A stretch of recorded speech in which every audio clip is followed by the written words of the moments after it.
When I was 19 years old, I got my first girlfriend and I fell deeply in love with her. Like, we spoke for months before we had ever gotten intimate together, and she was the first girl that I ever opened up and that I had sex with and everything, right? So it was like a deep bonding experience, a deep attachment.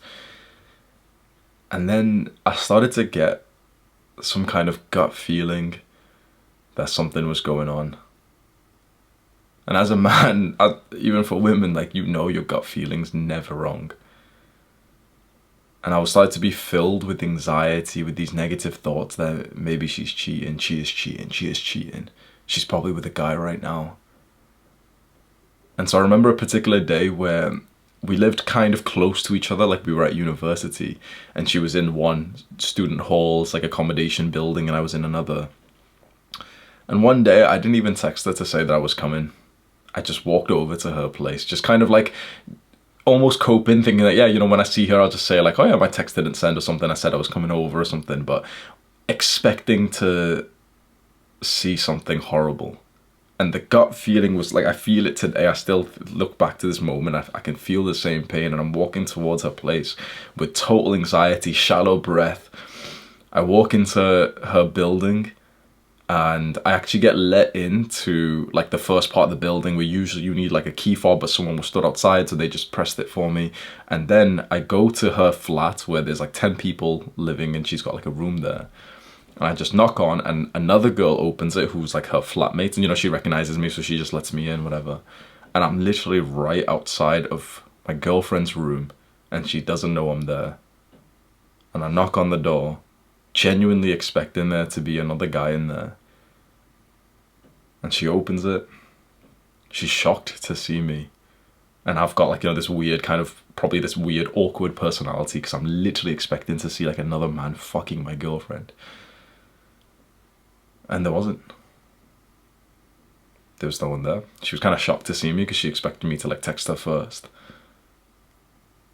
And I'd love to tell you that the story stops here and I was like, you know, okay, you know, I was just feeling a bit anxious, but the gut feeling was still there. It was there, and I knew that I was not wrong with this, so I asked her. I didn't even ask her. I'm not going to lie to you, I'm not proud of this. This was a good like 6 years ago, so I've changed now, but I made her show me her phone. Because I just knew that there was something, you could just tell, like, that gut feeling is never wrong. That's from billions of years of evolution. It is not wrong. And she's, you know, feeling weird about it. Wait, what's this? Well, no, like, whatever. But then eventually, you know, she passes me her phone. And I start to look through the messages and it's just right there. A message between her and some guy. They're just talking about, like, you know, like, casual stuff. And my heart beating fast, and I'm like literally like I'm barely even breathing. I'm just stood there awkwardly with tension through my body, like reading this message on her phone. And nothing's like sexual or anything, but there's still some kind of like evolutionary primal feeling inside of me that this is wrong. And so many people on like, you know, online would say like, oh yeah, you're a misogynist, you're controlling and stuff. This is, you know, she can text whoever she wants. And then I asked her the question, have you ever slept with this guy before? And she hasn't. That's what she told me. No, of course not. No, I've not. No, he's just like a guy from my hometown. He was just asking me how I was doing in university because he thinks he might come to this university soon or something. You promise you haven't slept with him? Because you can't be messaging guys that you've previously had sex with. You can't. Bear in mind, an extra part of me feeling so emotional and vulnerable was that literally I was 19, she was a few years older than me. So she had had like 2 boyfriends and 2 hookups before me, like we spoke about this. She was my everything, like sexually, emotionally. Whereas I was the 5th guy that she had pair bonded with. She was my everything, I was her 20%. This is why it hurt so much more, and this is why I felt so wrong. And I just ask again and again and again, like, how do you know him? Like, you've kissed him before? No, we've done nothing. 100%, she is certain, she is adamant, she's, like, you know, fully telling me the truth. They've done nothing. The next few weeks of this relationship that I had, you know, when I was 19 years old in university, the most stressful, anxious times of my life. Constant distrust, overthinking, you know, just these like dirty thoughts in my mind of like what she's doing, and constantly wanting to check up on her, looking through her phone, and constantly just asking her like, so wait, who is this guy? That guy that you messaged, has he messaged you again? How about this? Is he one of the guys that you had a hookup with? Because I know he's not one of your previous boyfriends, but like, is he one of the... No. You know, she's like trying to make me feel better, till eventually I just keep asking the same question with no other data or proof or anything like that, other than just my gut feeling. Have you slept with him? Just tell me the truth, because if you lie to me again, I will leave forever.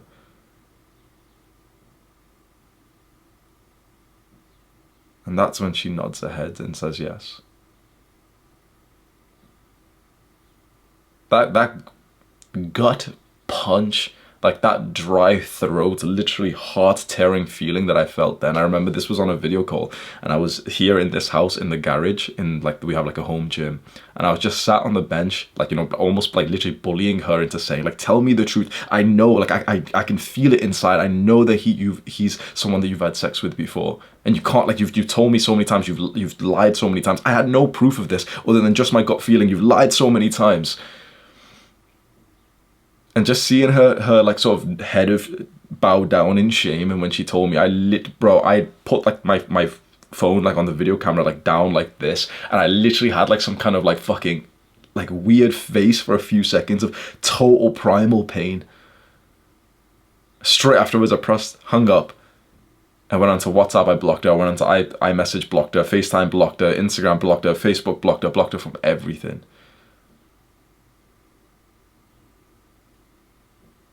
And literally less than 5 minutes later, I unblocked her from everything. Crying and stuff, and just angry and everything. And I tell her, yeah, I'm breaking up with you and everything. And she's crying and she's so upset. And she's, I'm so sorry I've hurt you and everything. Then I tell her, I command her, go through your phone right now and delete every single picture that we have together. Every single one, go do it right now. Go delete them from Instagram, go delete them from Facebook, every single one. And I do the exact same thing.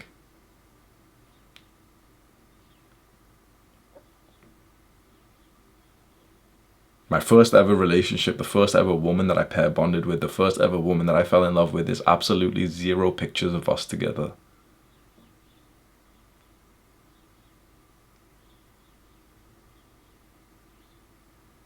And I wanted, again, to block her after this and to break up entirely, but feeling so fragile and so hurt pushed me towards her even more. And so this wasn't the end of the relationship. It literally carried on like this. And I'm telling you right now, there was a few more like instances of the exact same thing, of like, you know, me asking about this guy or that guy or this moment or this. And she's adamant and telling me, yeah, no, it's not like that, not like that, not like that. And I'm telling her, like, this can't be one of the times that you lied, because you lied to me before and you said this exact thing before that you're not lying. So are you lying again? No, I'm not. You said that you had only slept with this guy once. Is that the truth? Yeah, only once. It was just this one time. It was a mistake. It was just one time. And then imagine literally a whole month later, I'm again pressuring her, bullying her. I can tell that it wasn't just once. How many times was it? Don't lie to me. If you lie to me again, I'll leave completely. And again, the exact same thing. She breaks down. Yeah, it was loads of times. I slept with the guy that I was messaging whilst I was with you. Loads of times. Then my obsession's about, did she use a condom? And that's what I'm asking. Yes, of course, every time. And then literally a month later, weeks later, I keep asking, don't fucking lie to me. How many times, of all the times that you slept with him, how many times did you not use a condom? All of them.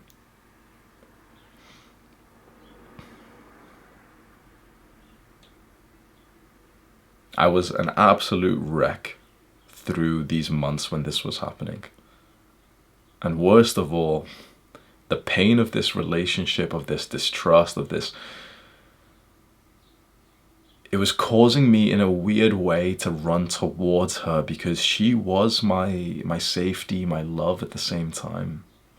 I was being hurt by the very woman that I couldn't stop running towards because we had formed an attachment.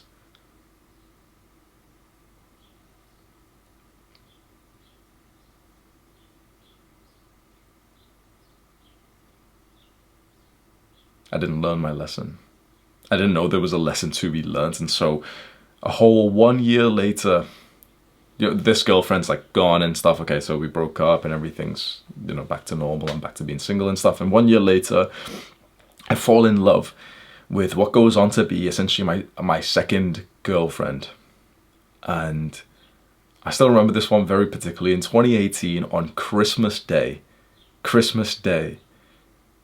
we were gonna spend Christmas together, and I'm in her room in our student accommodation, and she goes onto Facebook for whatever reason, like Facebook Messenger. Like, this was back a little while ago, a few years ago, when people used Facebook to message instead of like WhatsApp or whatever. And she goes onto Facebook Messenger, and my friend's name is there.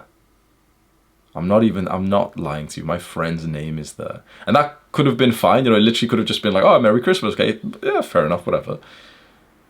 And as soon as I see it, I say like, oh, what has he messaged? I won't say his name, but what has he messaged you about? What have you guys spoke about? She literally does this. She sees that I saw that message and she goes, no, he's not. No, what are you talking about? I literally saw her in front of me, literally swipe and delete the message, and then she's like fully, like, believing. She fully believed the fact that the message wasn't there to begin with. Now, any man of respect would just see that and be like, what the fuck? Yeah, I'm leaving. I'm like, we're done. But I wasn't a man who knew anything about life at this point. And so, I'm probably shocked. I'm like angry, like emotional. Why did you do that? No, and she's like adamant. She's fully adamant to the point that, like, I can't help but to believe her a little bit, even though that's stupid. And like, she literally deleted a message from my friend. They were talking about who knows what.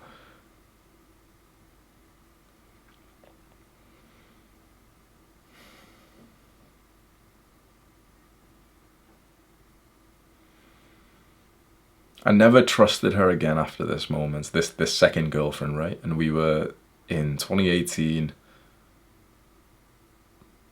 I never trusted her again. I promise you, I never trusted her again. And I continued dating her for 2 years after this. We lived together for over a year. We literally got an apartment together. I couldn't trust her, I hated her, I resented her, I was so angry, and all of these negative emotions again pushed me towards the very woman who was causing them. Because there was something inside of me that needed to be healed.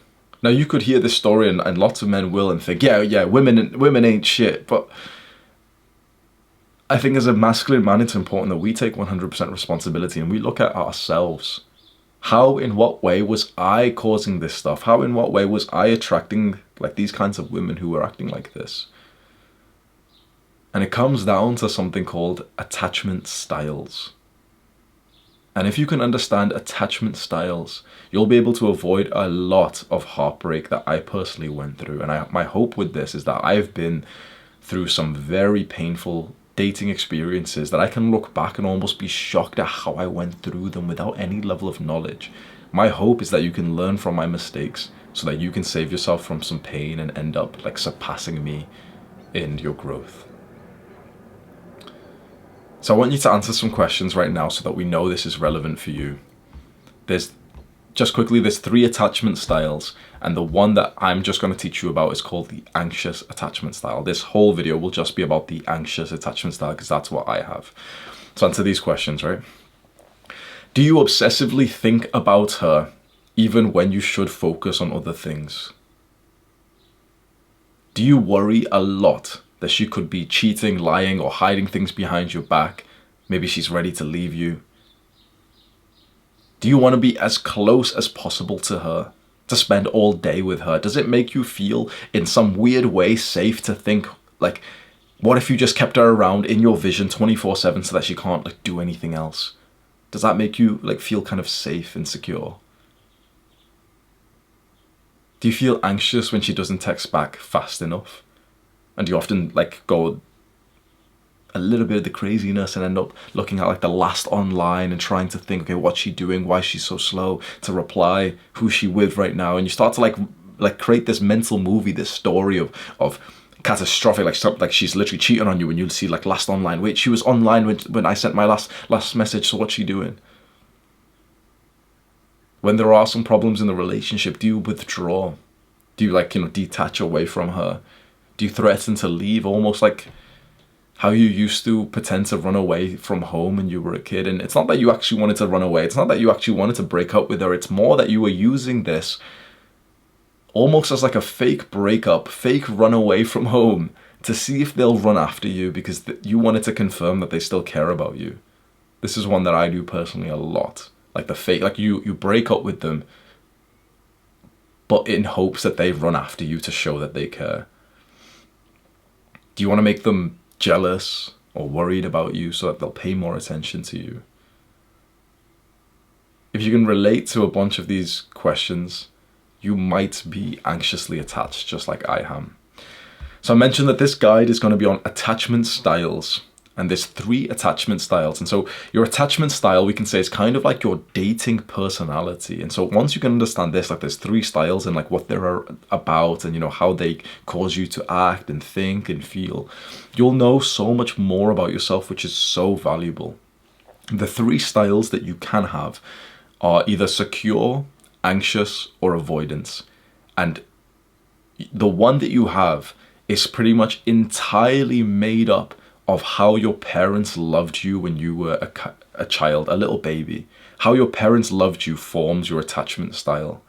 If your parents gave you a very secure, healthy, stable love, there was no like anxiety in your home, no violence, no abuse, you would have the secure attachment style.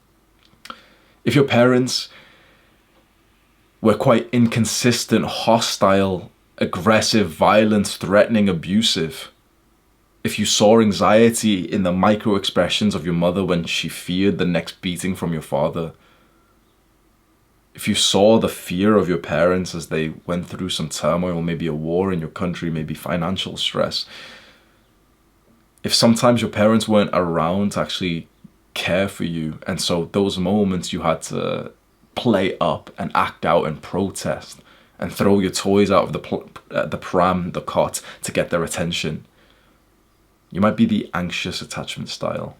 This is one where you feel very insecure with the love that you're receiving. And finally, if your parents were very distant, maybe they were very busy, maybe they didn't respond to your needs and your cries, maybe they listened to a lot of like modern day bullshit advice, which, you've probably heard, like some parents like let their children cry out for the idea that, if you always respond to their cries, like they'll learn to keep crying. That this is like modern day, like evil parenting advice. You'll end up as avoidance. The three styles: secure, anxious, and avoidance. We're going to focus on anxious. And this right now just sounds like kind of like wishy-washy psychological stuff. But more and more research is coming about this, and it shows that there's actually like a real physical changes depending on what style you have.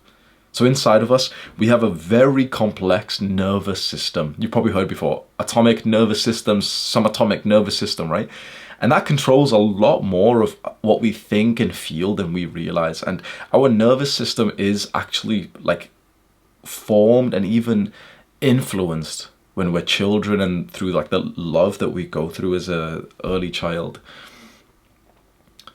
So your nerves are kind of like this evolutionary part of you that literally just cares about survival.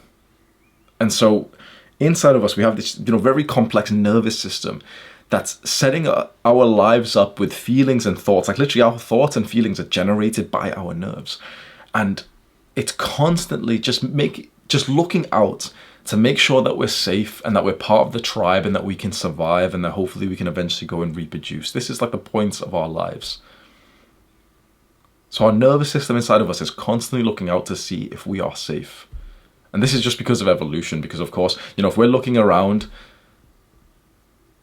and we can see that the signs are there that we are safe, then we're more likely to survive and reproduce. And so when our nervous system or whatever it is inside of us that kind of confirms that we are safe, that we are connected to other people, that, we have a tribe around us, which is, safety in numbers, we have our needs met, we're not really hungry or thirsty or deprived of oxygen, the nerves kind of relax. And they push us into more of like a different relaxed state. And you've probably heard this is like a fight or flight state or a rest and digest state. And in this rest and digest state, that's also sometimes called the feed and breed stage. You relax, you breathe deeper, you're more present, you get literally less thoughts in your mind. Your muscles relax, you literally look like warm and happy and receptive. And that's a positive feedback loop, because when you are like that, these micro expressions that we wouldn't even really be conscious of, but like our evolutionary caveman primal nervous system can see this in each other. When you've got this relaxed nerve that you feel safe, other people will see it in you and they'll end up connecting with you because they feel happy and social to do so. And these nerves apparently get regulated by our childhood experiences, our early, like literally baby, like when we were a baby with our mother. Our nervous system starts to correlate and link up with hers. When, imagine how malleable you are as a newborn. When your mother looks down at you and she has like a happy, warm face and she's so receptive to your micro needs, and she just, somehow is like a good mother who's attuned to you, and she knows that one particular cry means that you've shit yourself, and another cry means that you're hungry, and another cry means that you're warm. Some mothers can pick up on this. She will react to you in a way that soothes all of these issues, and you start to pair bond with her in a beautiful way. But if you see your mother's anxious face, those micro expressions, if as a little baby you looked up at your mother and you saw her like darting her eyes around, watching her back, and you saw the worried look on her face, and you saw that sometimes she was slow to come and give you what you needed because she was too busy getting beaten by your father, because she was too busy out in the workplace through the abuse of feminism, you may develop a nervous system that becomes hypervigilance, that's constantly thinking that I might not get my needs fulfilled. And this can change your nervous system for life if you don't actually go on to improve it. Just this early experience that you had as a baby, if you haven't specifically thought of these things before, if you haven't read like a book on attachment systems, chances are you still have kind of like the messed up hyper-vigilant nervous system that was developed as a baby. And for most people, including myself, genuinely, we've not went through like a period of our self-improvement thinking about our nervous system. So whilst this seems like quite dark and hopeless, like there's actually hope for this, because 100% I am adamant that we can actually make huge progress here. Simply, we just need to do the work like we've known with fitness and everything else. We just need to do the work, and we just haven't really, considered that we need to think about yet another thing of like improving our nervous system. And so if you become anxiously attached, that same nervous system, it's like it's in hyperdrive. It's like it's ultra sensitive as it was as a baby. It's like it knows, it's got the structure, the neural atomic structure of one where you as a baby weren't even sure if your needs would be met. And so now you're constantly acting like that even as an adult. It's quite catastrophic, and it's constantly looking out for more assurance that you actually should need. Like we said, when you see that assurance, when it puts you in that calm state, when you see someone else in the calm, loving state, even as an adult, you'll get this feeling of reassurance, and you'll calm down and you'll smile and you'll feel warm.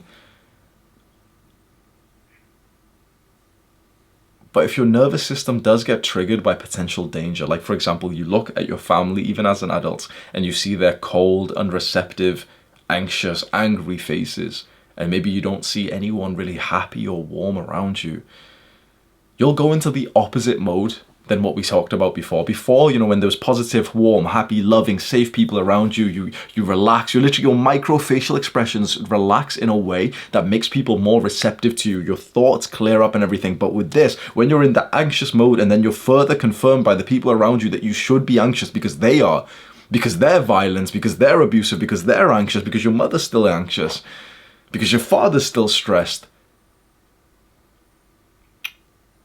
it will put you into the opposite mode where you will breathe faster and you'll have more anxious thoughts and more like this just reoccurring thoughts in your mind. You'll have social anxiety of thinking, will I be accepted? What will they think of me? Am I walking weird? What do I do with my hands? You'll have these like stupid thoughts in your brain. What should I say next? I don't know what to say in a conversation.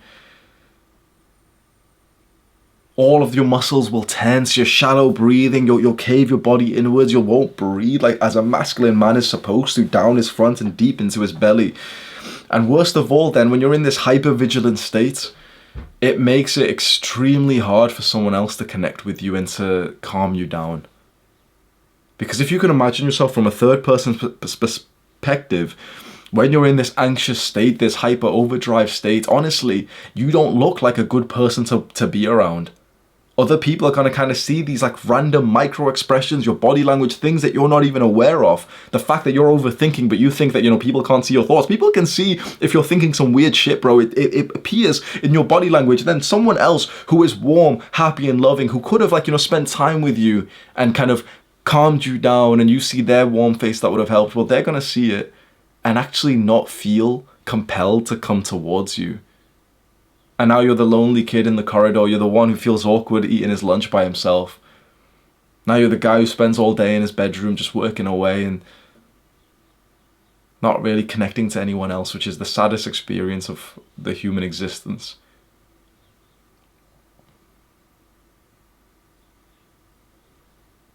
We need someone. If you want to know like the way out of this, this is genuinely a lifelong curse unless you don't fix it. It's something that we've never really thought about before, like what our micro expressions from our nervous system are causing that I may be, like, you know, we know about anxiety, okay, anxious thoughts and stuff, but this is a weird concept, right? This is very like deep compared to the things we thought about. This is genuinely a lifelong curse, and it will never go away unless you actually do something actively to fix it. And there's a lot of things we'll talk about today, but I want to give you the simple answer right now, which is hard to achieve, but it's quite simple in like what we need to do. There's no woo-woo practices or anything.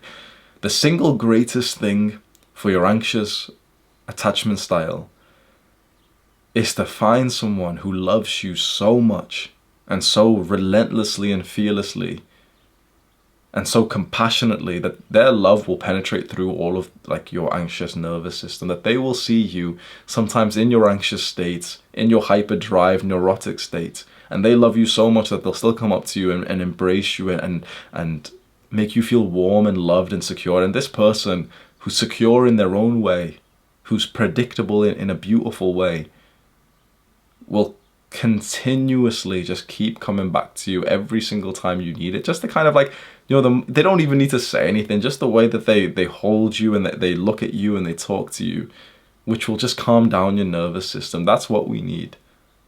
You need at least one person in your life who can do that for you. And I'm so sorry if you don't have one just yet.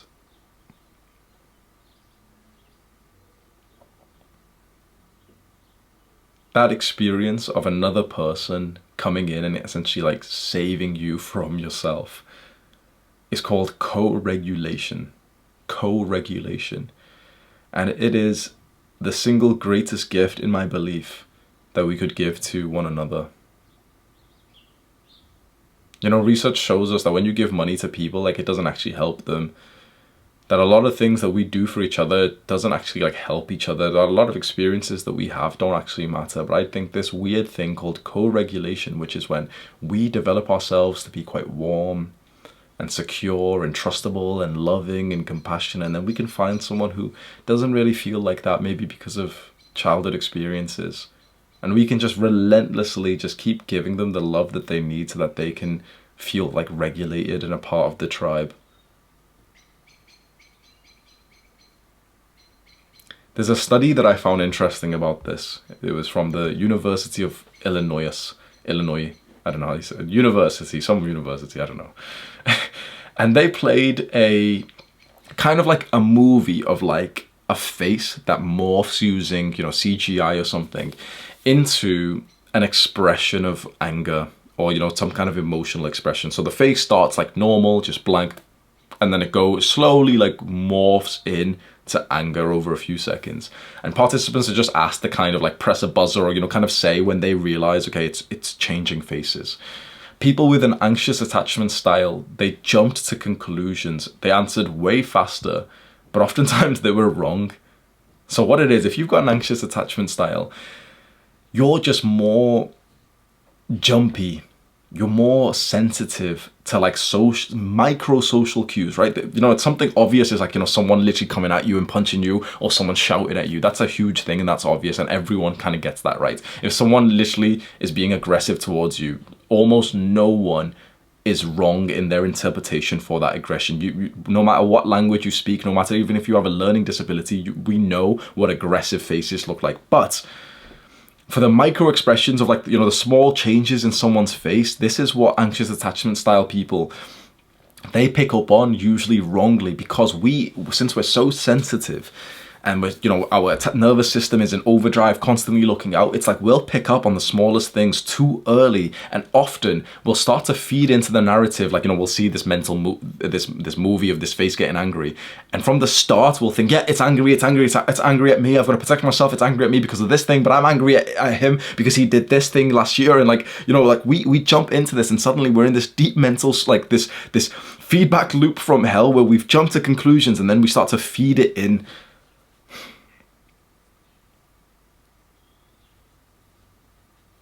Interestingly, the study did like a second study afterwards where they made the anxious attachment people actually wait longer before they could say like what emotion it was going to. So it's like, okay, you'd see it, but you had to essentially go slow and be patient before you could make your analysis. And when they did that, anxious attachment people were the best at answering the question, essentially. So it's like, this is our negative and positive is that often we'll jump to conclusions as soon as we see the micro expression in someone's face or, the energy or just how we're feeling. And that's a bad thing because often we're wrong. But if we take our time and we're patient and, we don't indulge in the first thought that comes to mind, and we try to just like, we try to use a bit more consciousness, a bit more of like the human brain instead of the monkey brain, that's when we're actually better at interpreting how other people are feeling than every other kind of person. Like, anxious attachment people are usually very empathetic. You've probably seen this yourself. You're usually like very empathetic. You can feel someone else's pain. When you saw that kid getting bullied, you genuinely felt like the pain for him. Maybe you didn't help him, you didn't have the confidence to, and you didn't want to risk being bullied yourself. But you feel other people's pain a lot more than maybe you've got some other friends who, they heard some like bad news and you were there like visualizing it and feeling the pain, whereas your friends just like, ignored it or something. There is hope for us because of something called neuroplasticity. You've probably heard of this word before. It's quite like a new term that a bunch of scientists are talking about, neuroplasticity.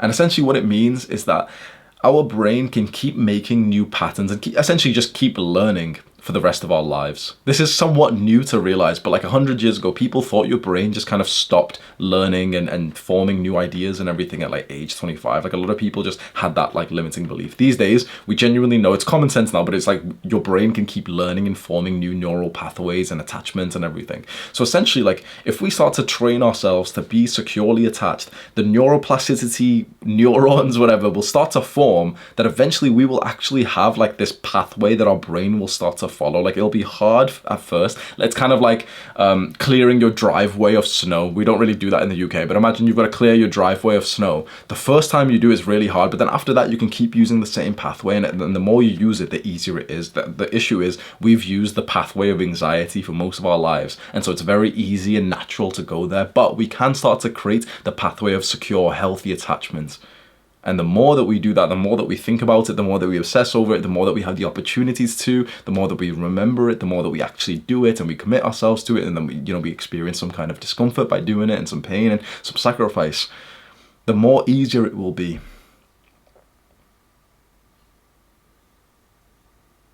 So we just mostly need to be around someone who's trustable, secure, loving, and warm. And there's a bunch of other things that we need to do, but it starts with actually being around other people. I've looked online for a lot of advice on this topic, and there's people who say, oh, you can breathe like this, and you can read, you can do this, and buy my course, and do this, and do this. I'll be honest with you, I don't actually think any of that works. As someone who's looked into this stuff for the last, I've waited about 1.5 years to make this video for you.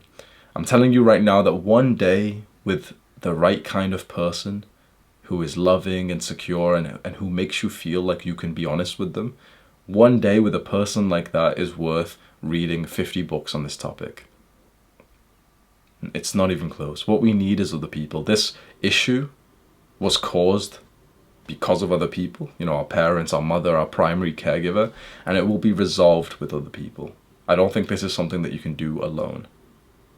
Right now, you might be a bit annoyed by that because you might not have anyone in your life to do this with, but I think the first stage is education and awareness and understanding as we are now, and it'd be so valuable for you to kind of, learn this today and just kind of, know what you've learned today, keep it in mind, maybe journal about it, and just when you end up getting into a relationship, when you end up meeting like the friend who could be this like warm, safe person for you, you'll then know what's happening, why you feel so good and so calm and so peaceful around some people and why you don't, and why you feel so anxious around others. The first stage is understanding and education.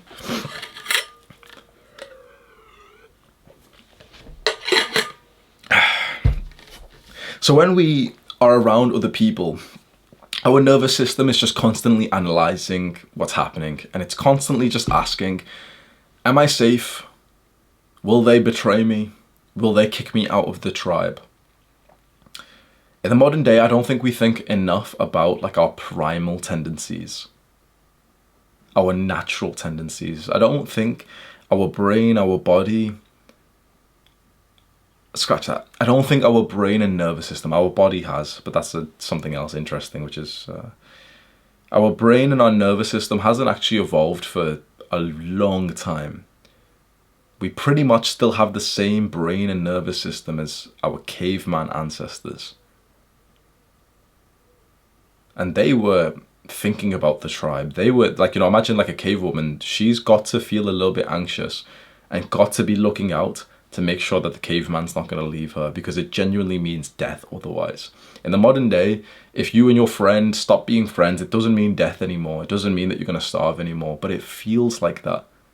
Like, a modern day breakup is hugely painful, but it doesn't actually affect your life as much as like it used to. A breakup like 10,000 years ago probably meant that you weren't going to reproduce. It probably meant if you were a woman that you were going to die now.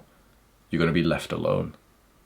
These days, it doesn't actually like equate to anything. You can go find a new partner in like 5 minutes on Tinder. And yet it's entirely painful because we still have the same brain. And so this part of us, this brain and this neuro circuit inside our nerves is constantly just wanting to make sure that we're part of the tribe. And so when we're with other people who have those small micro expressions, who are so warm and trusting, we feel like we're part of the tribe and we calm down and we start to contribute and we start to feel happy and social and everything. And this is such a beautiful experience, and almost no one has that these days because we don't have tribes these days. Most people don't even have friends.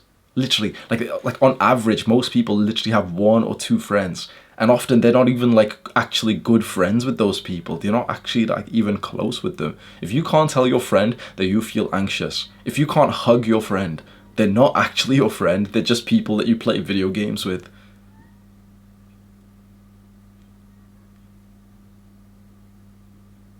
When you do meet that person who is good for you, let's say in a dating sense, because this most comes out in dating, right? Attachment styles can somewhat work with friendship, but mostly this is all about like romantic love when you become an adult. That's when it's most chaotic as well. That's when it's most problematic. So that's something we're going to focus on now. When you do meet the person who is warm and safe and trustworthy, you feel at yourself. Those negative thoughts, those anxious thoughts go away, and it's like you walk through the world with a smile on your face.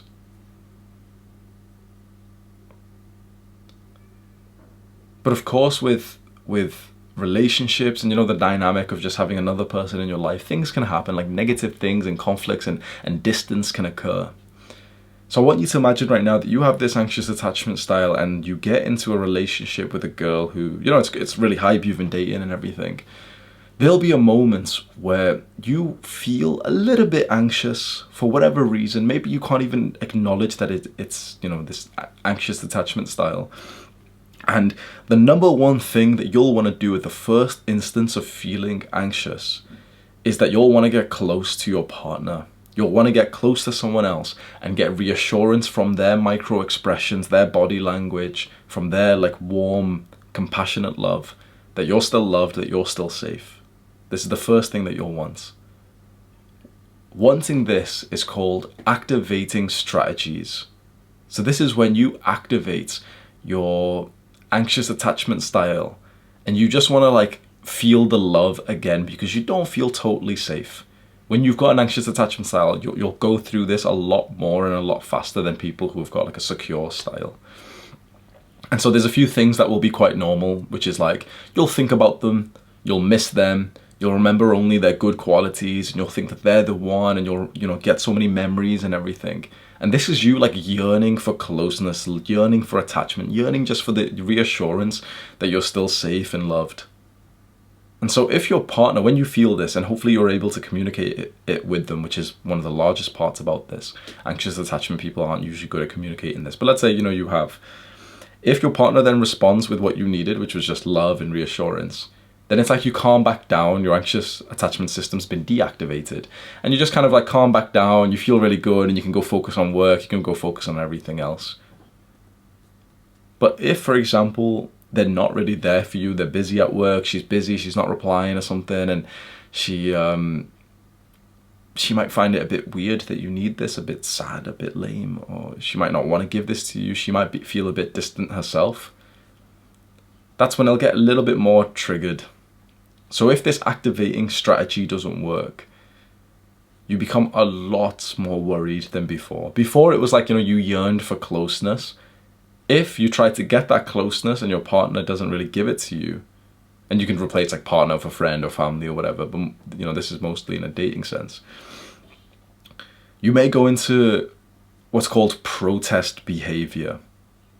So protest behavior is what we do when our activating strategy like doesn't work. So protest behavior we do when we wanted to get closer, but they don't actually seem to like want to get closer to us. So suddenly it's like, oh shit, like we're actually like out there in the wild by ourselves now. We still are sure that they still probably do love us, but now we can no longer rationally and objectively look at the situation. Now we are entirely emotional. And you might believe that you're some masculine man, stoic man. Masculine men aren't emotional. You might believe this, but trust me, at this point, when you genuinely, like your nervous system and your brain thinks that you might be getting banished from the tribe, the most masculine man, the most stoic man is emotional at this point. So you start to lose trust in the other person because you start to feel like they're making you anxious, and you start to obsessively think about them. And these, now what you do is often like harmful acts to try and reestablish some connection. You're past, you know, being level-headed and speaking to them and just telling them the truth that, you know, you need some reassurance. That seems really sad to you now. That seems really scary, and you can't imagine that. Now you're doing toxic shit.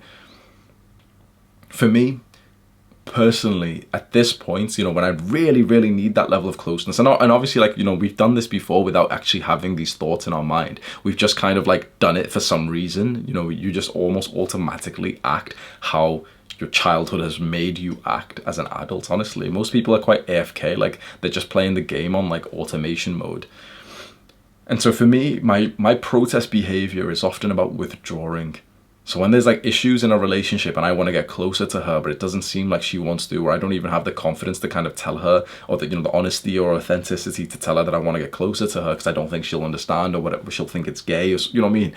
I'll start to withdraw. So whilst I love her dearly, I'll literally start to message her less and reply to her messages less, and I won't pick up the phone if she calls me, and I'll just, you know, I'll have this thing in my mind of like, yeah, you know, fuck her and everything. Yeah, I'm just gonna go to the gym and like get a pump and like, you know, I'll just go speak to more other girls and everything. I'm essentially like running away. Just like I used to run away as a kid. It wasn't that I actually wanted to run away and start a new life out in the woods in the park nearby. It was that I was running away whilst like looking back to see if my parents were running after me. And even if they were angry, just knowing that they were running after me was what I needed. And so when this gets to an extreme level for me, I start to almost like break up with her, with the person I'm dating, but not actually mean it, but I kind of tell her like out of aggression that I'm breaking up with her. But then I'll literally stay there hoping that she argues and she fights for it. It's toxic as fuck, right? This isn't a good thing, of course, but I'm just telling you a tendency that I've noticed in myself. And the reason why we do this, we're throwing our toys out of the pram just to see if mummy's gonna come in and look at us now. Sometimes, like, you know, because this is genuinely what probably happened as a baby, is like, our need for love and closeness wasn't met. We were crying and our mum ignored it. Sometimes she'd come and help us, and other times she wouldn't. And so we kind of learned from being a baby that if we really cried really aggressively, or if we like shit ourselves everywhere, if we, you know, threw our toys out of the pram, that's when mummy would come. And she'd be angry, but it's like, okay, but she's here now. You know, like if she's here, that means she loves me. And so it's like a toxic behavior that we probably learned from early childhood. And we just do the adult equivalent of that, which is just texting them or not texting them at all and just withdrawing. For other people with anxious attachment style, it's like maybe being more aggressive or blowing up someone's phone. And, you know, like when you've really approached protesting, you're like, you know, probably aggressively typing and sending them loads of messages. I do the opposite. I just stop replying at all. Maybe you're keeping score at and you're looking at how long it took them to reply to you. Now you're going to double that, you know, this will get them back. You're trying to like one up them. You're trying to, you know, tit for tat them. You're trying to make them jealous. Maybe you act hostile and aggressive, and you don't actually do these things because you're a bad person. You don't do these things because you don't love them. You literally do these things because you love that person and you want their attention, but you don't know the healthy way to go about doing that, because this is what worked as a baby with our mothers and fathers.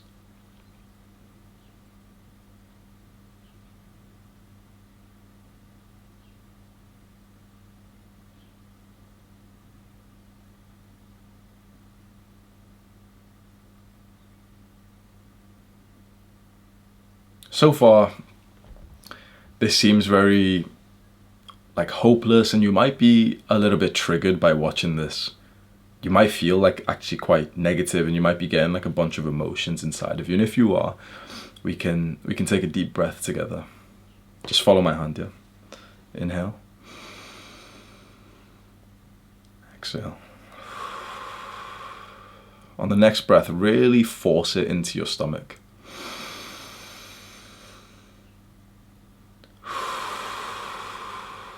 And on this final breath, just really make it loud. It doesn't even matter if anyone hears you.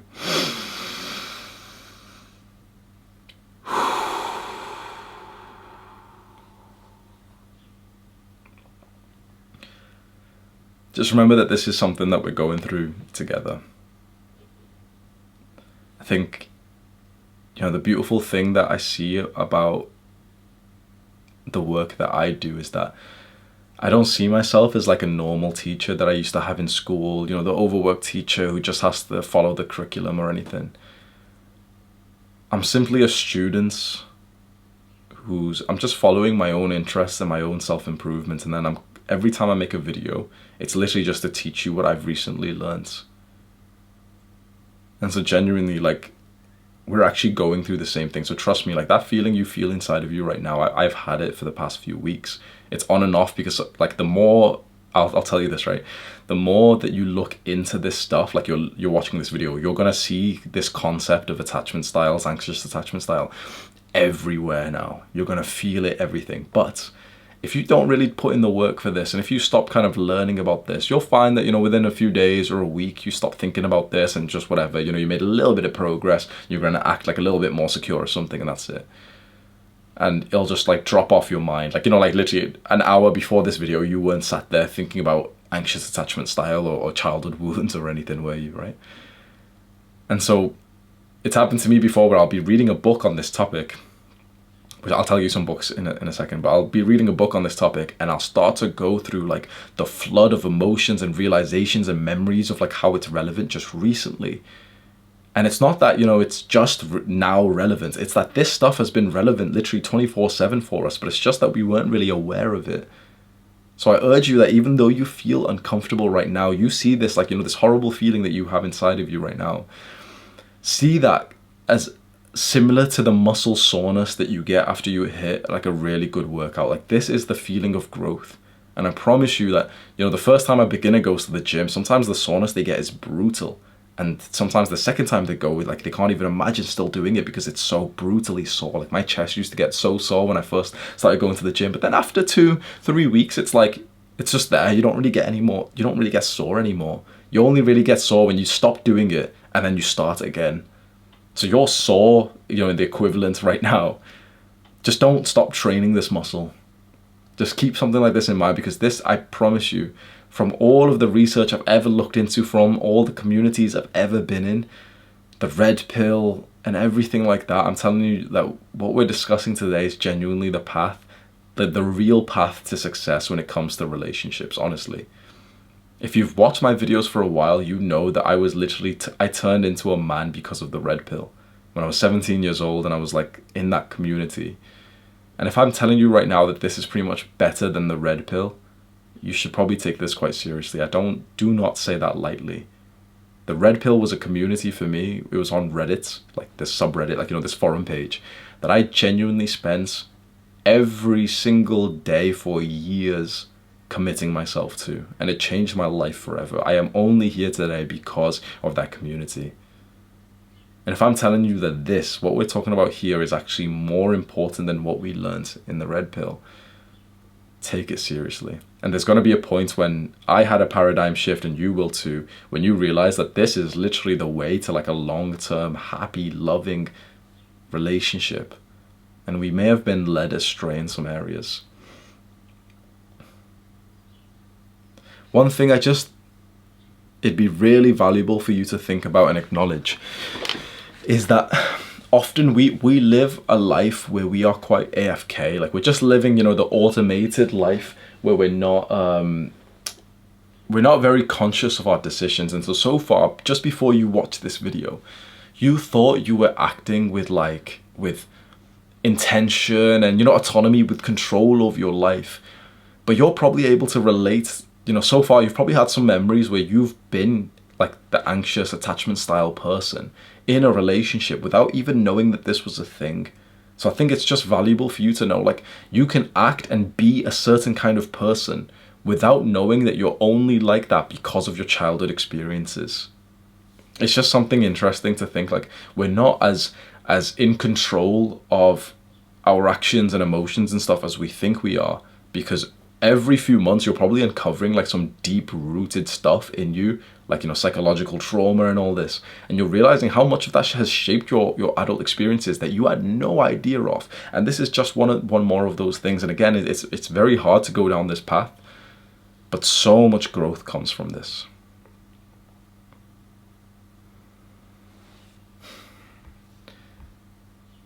So when you start dating as an adult, and now you've started to think about attachment styles,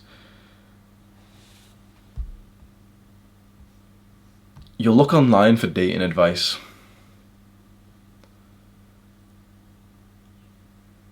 And most dating advice, including pretty much all of the videos that I've made, may actually lead you astray.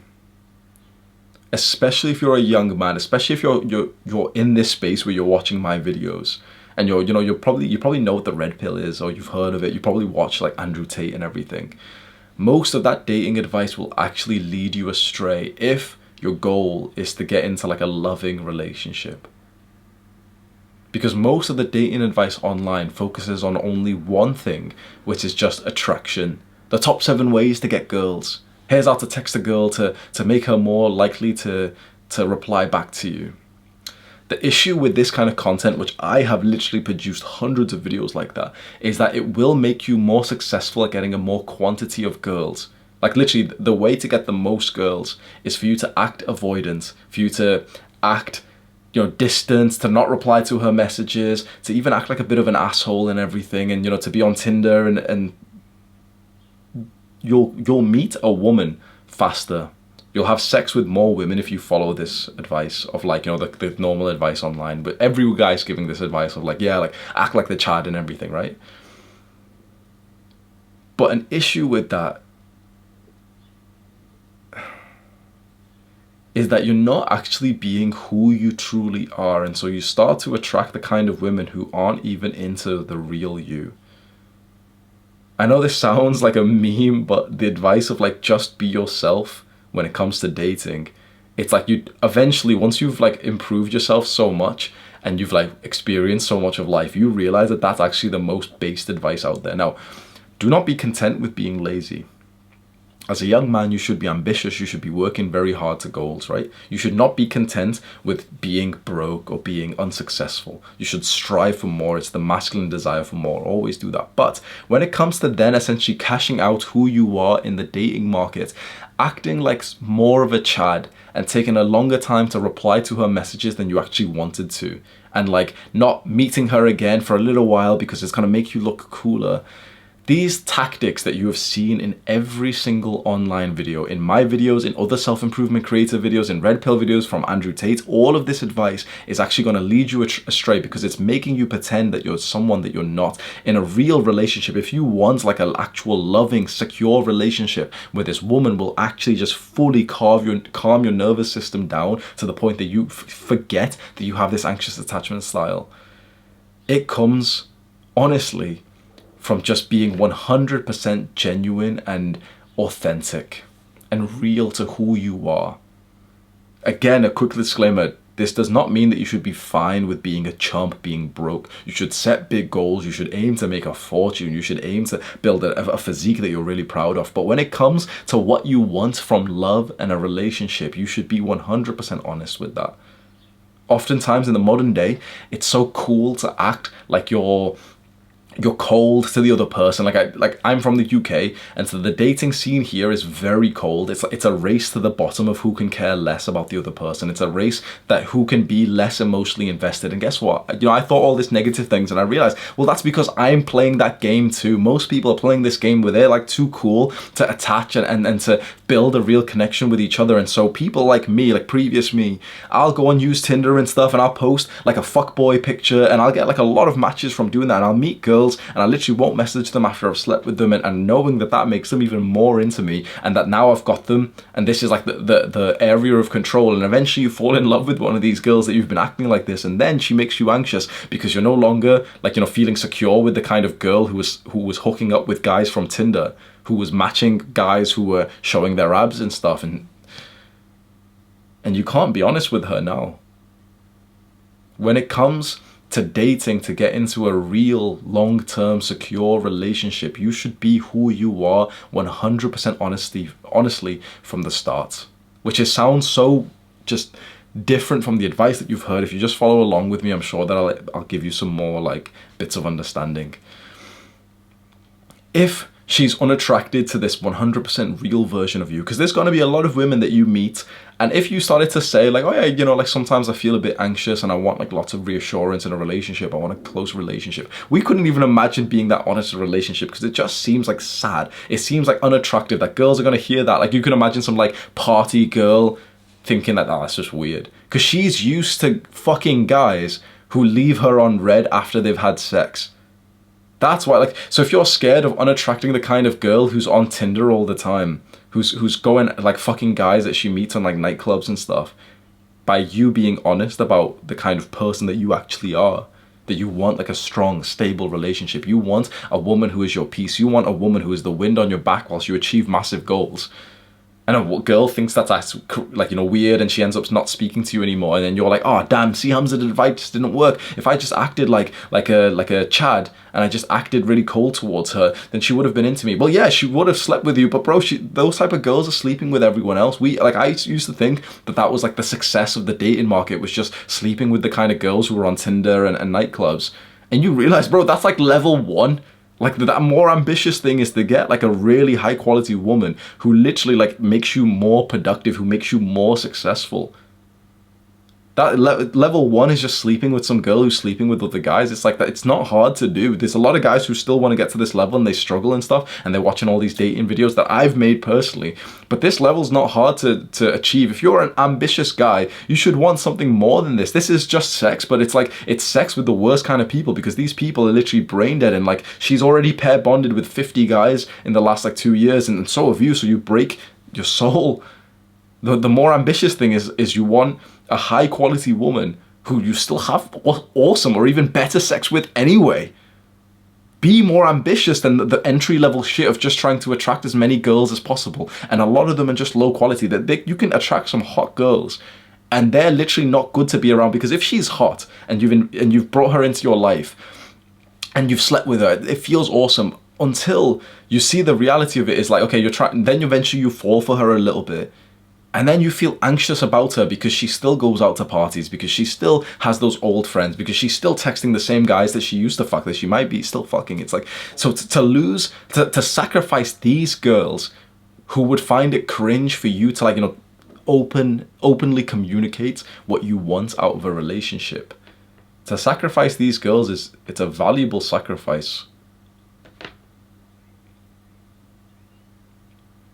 Because if you eventually want to get into a relationship, but you start it on this fake level of you acting like more of a Chad and cold and like not saying how much you actually like her because that's uncool, it will drive you insane when you finally get into a relationship with her and you realize that she's not even attracted to the real you because you never showed her the real you in the first place. Men who are anxiously attached, we're usually terrible at getting into relationships because we're quite needy and everything. And that's why men like us, we often do go really deep into the dating advice and red pill community online. And we're following all these guys who are saying this advice. And, we end up being led astray without realizing it, because the first step of following this advice is that you actually get more girls, you actually have more sex. And you're like, yes, finally, this is awesome. But just wait up until you fall in love with one of these girls and you realize only when it's too late that she's literally not even attracted to the real you. She was attracted to that like fake persona that you put on. And you also realize that you're not even attracted to her. But when you have sex a bunch of times, like the bond does start to form. If you don't act 100% honest, you'll end up attracting a girl who's not even attracted to your real personality.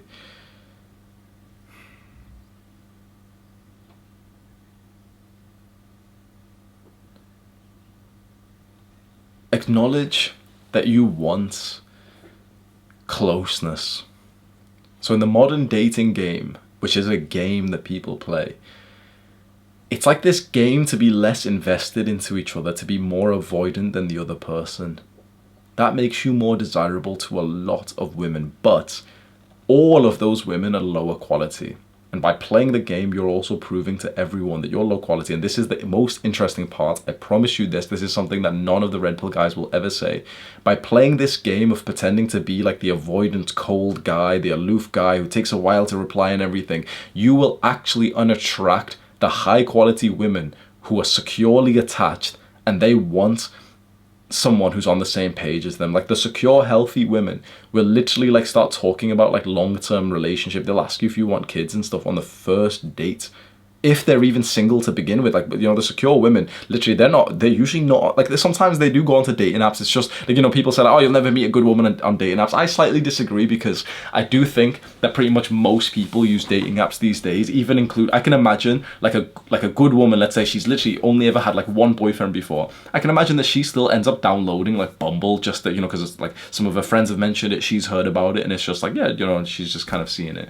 I can imagine that same woman is getting a bunch of messages, but she's not actually like meeting those guys. That's the the most important thing.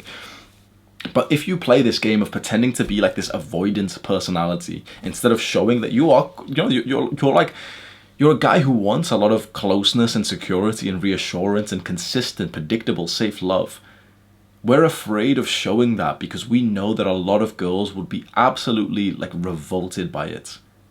And we're afraid of losing those girls because often we attach some level of ego and validation and worthiness to attracting as many girls as possible. But those girls who aren't attracted to that real version of us, good riddance. We were never compatible with them in the first place. Trust me when I say that you do not want to get closer, even just have sex with a girl who isn't compatible with you. It's a shit experience, and if you've slept around or dated around, you know this yourself.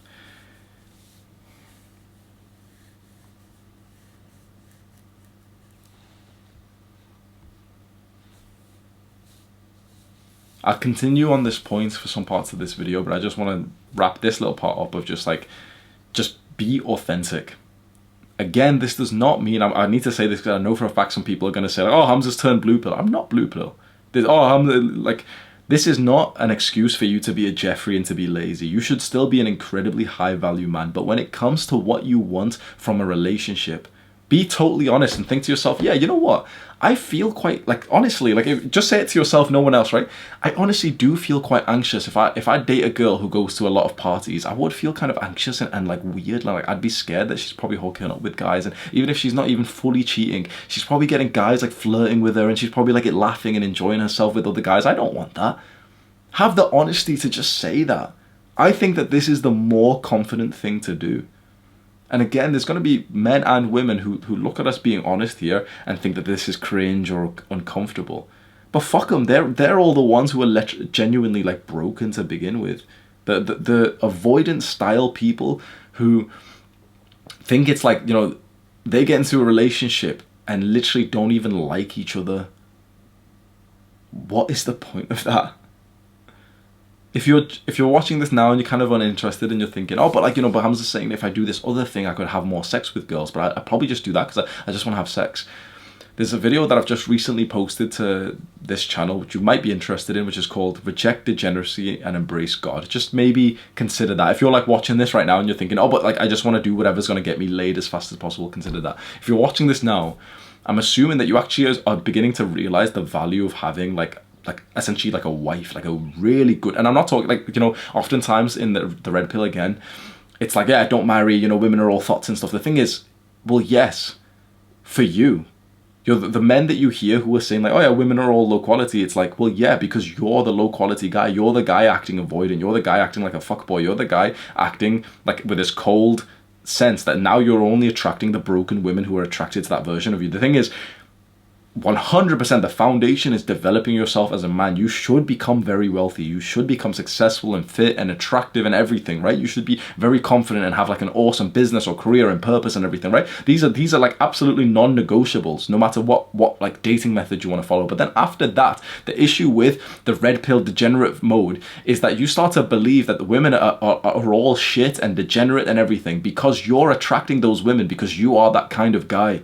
Because you're cold, because you're aloof, because you're not honest. Because when there is a girl who's honest to you, like they were to me years ago, who says that they want to get into a relationship first before they want to have sex, I'm looking at them as if they're weird because that's weird for me. And so she's out of my mind, and I'm starting to attach more to girls who I'm sleeping with on the first day that I see them. And we're both playing this game, we both met in a nightclub, and now I think all women are shit. Because I've met every girl in a nightclub before. It's like, no, it's not that all women are shit. It's that you and the women that you date are shit because you're shit. Build yourself up to be such an incredible man, high value man, but then think to yourself, okay, what is the most ambitious I could be for the kind of dating life that I want? And it would be to have like your absolute 10 out of 10 supportive wife. Or even wives. And the thing is, one extra point I need to say is like, bro, you're gonna have literally a better sex life with this woman. Like the sex that you have with a woman that you actually love and that you've built this level of like, this huge level, this depth of love is incomparable. So some things that I'm learning from this book, The Way of the Superior Man, it's like, we're literally like, when you hook up with a random girl because you've used some red pill tactic and you've attracted her from Tinder and you've been acting like this like, you know, this cold guy, even though you're actually kind of anxious and a little bit insecure. The sex that you have with these random women is usually kind of shit, honestly. But you can level up, like that's like level 1 sex, bro. You can get to like a level 100, which becomes like some weird spiritual experience where you start to feel God and everything. Like there's levels to this shit. And you're not going to get that with some random girl that you don't trust, that you can't open your heart to. So if if you're somewhat on the line right now, and you know that it feels kind of weird to take a step back from the tactics of not being honest with what your attachment style is like, because you know that you'll get more girls if you act in a certain cold, aloof way, and you don't, you're not honest with that you want a lot of closeness and security in a relationship. Just know that you're probably doing that just for sex, and you genuinely will have a much better sex life if you actually follow this advice. Start with authenticity. Improve yourself, build yourself up, but don't use tactics in your pursuit to find a girl to hide who you are and how you actually feel. If you start to date a girl and you feel quite anxious with her, it could be because that's the type of girl she is, but most likely it's just because you've got an anxious attachment style. So what if you're just honest? What if you just tell her this? Which seems scary, but her response to it, if she gets unattracted to you and she thinks that's a bad thing, it's like, then you weren't compatible with her in the first place. For the woman that you want, like the high quality wife material woman, you're gonna need to show her all sides of you, and you're gonna need to see all sides of her. It's just how it works. Otherwise, you won't have the real level of trust and like that bonding experience. You can't use these dating tactics that you see online, because if you do, the girl will get attracted to a different person, and eventually you'll have to show your real self to them, and they won't be attracted to the real you. So if you start with authenticity from the first date, the first conversation, you will have the power to start to rule out girls who aren't compatible with you. And suddenly just right now, we're peeling back the layer of understanding that this is what going on a date is supposed to be about. So far, we go on a date because we know that there's like a 15 or 20 or 50% chance that we'll end up sleeping with her, and that's the success. But like, the point of going on a date, or to be texting a new girl or whatever, or going on a phone call, is to literally just find out if she is compatible with you. If she would be a good person to add into your life. So far, we've been this ambitious, thinking, oh, but I might be able to have sex with her.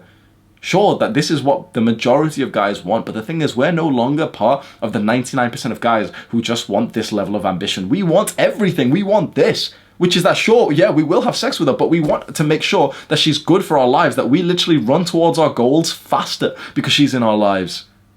That we're not anxious that she's going out to clubs and parties because she's been on Tinder recently because she still has like these whole friends. We don't want that. To just sleep with a girl who makes you anxious, it's like, once you respect yourself, you realize that's not even worth it. A few hours of pleasure for a distraction from your work and your purpose, it's like you realize it's not even worth it, because then you end up thinking about this girl who's not even good for you.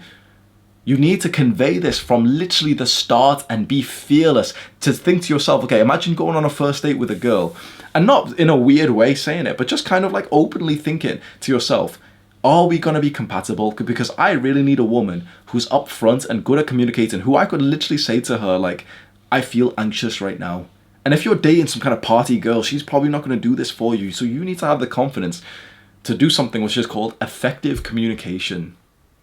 This is a seriously valuable skill to develop, but unfortunately for people of anxious attachment styles, we really haven't developed this well. Secure people have this naturally, this effective communication. Secure, healthy people are able to effectively communicate how they feel and what they want and what they need in a relationship to their partner.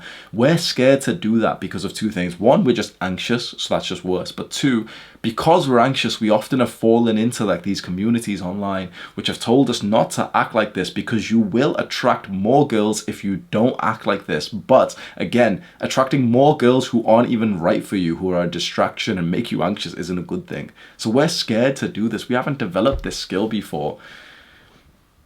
What we're about to discuss goes against all of the dating advice you've probably ever seen before. And I am certain that this is actually the way forward. Once you're done with the phase of your life, if you do go through this phase of just, literally just focusing on trying to get as much sex as possible to validate your ego, and then you realize that all of that was fucking pointless. And you start to think, okay, the thing that I actually want is an absolute awesome woman who actually I genuinely trust, and who trusts me, and who genuinely is helping me with my goals. And the sex with her is even better than every other girl that I've been with before. That now you're talking like a good level of ambition. And the way that you get to that is to be able to effectively communicate that you have needs in your relationship that you're no longer scared to talk about.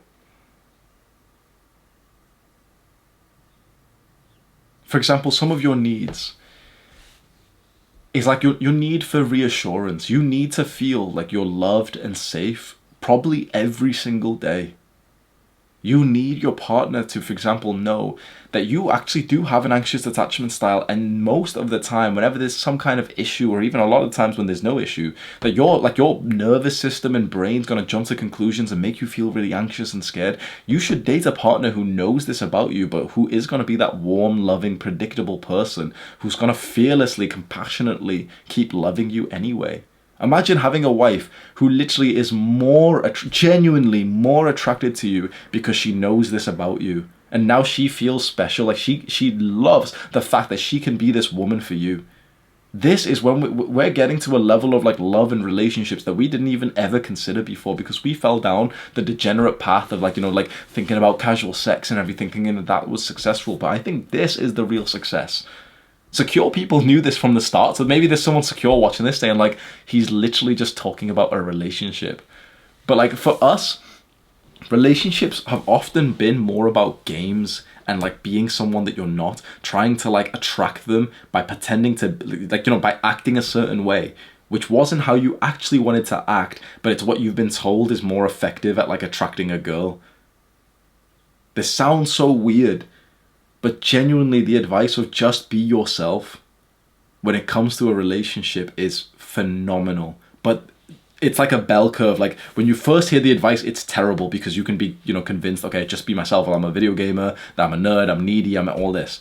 You need to go through your own level of self-improvement. At that point, it's like, it's no longer about, just be lazy, but it's more like, okay, just be yourself in say and know what you want in the relationship. Know how you actually want to act in the relationship.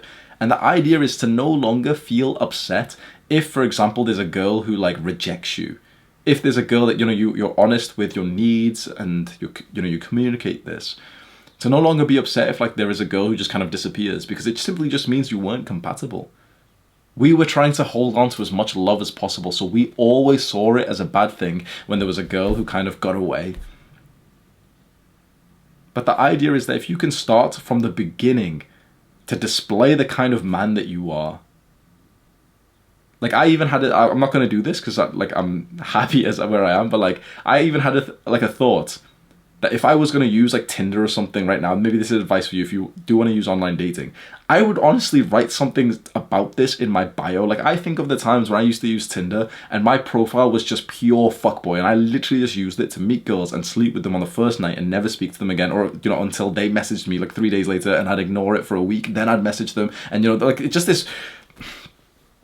I thought, like, if you're genuinely looking for this loving relationship, to play no games and literally to almost have it in your bio, like almost like a joke of something that I was going to write was like, you give me consistent and predictable love and security and assurance or something, and I'll retire you forever. Something like that. It's obviously like a little meme joke or some shit, but like the idea is like, wear your heart on your sleeve. Don't pretend to be colder than you are. Understand what your needs are, which are going to be different to mine, but most likely it's going to be just, you just want to feel very close to your partner, and you really want them to know and to like think about this concept of your attachment style. You want them to like probably not get into environments that you're going to feel even more anxious in. Like for example, you don't want her to have friends who are hoes, who are encouraging her to like, come out and drink, and most likely like her friends are inviting guys out and stuff. You're probably going to feel anxious about that. You don't want her to be distant and to not reply all day. You don't want her to be going out to clubs. You don't want her to be friends with guys and stuff, right? You could hide all this stuff in your mind and just, not acknowledge it. But then again, the thing is, you're going to attract the girls who you're not even compatible with. So it's very worthwhile to just express your needs and to just say this in like a non-hurtful way. To, take a deep breath and just tell them the truth, even though it sounds kind of lame to say like, if you went out to that party, I'm not going to lie, I think I'd feel really anxious. Just that.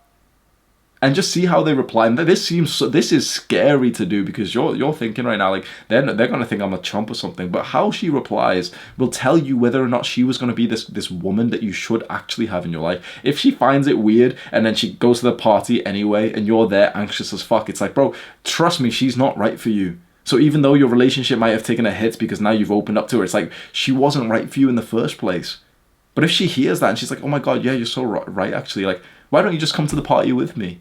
Now you're talking. Now you're thinking like, wow, like she didn't need to do that, but I just told her how I felt, and I felt like a little bit of a chump for it, but like, she actually responded really positively. Judge how she responds when you're being totally honest. Is she empathetic?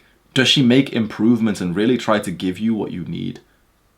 For my girl, literally every moment that I've told her of something that I want her to do, or that, you know, something that like I don't want her to do, she's done it. She's literally like, she's left friendship groups. She has like 5 people in her phone contact list. I've seen it.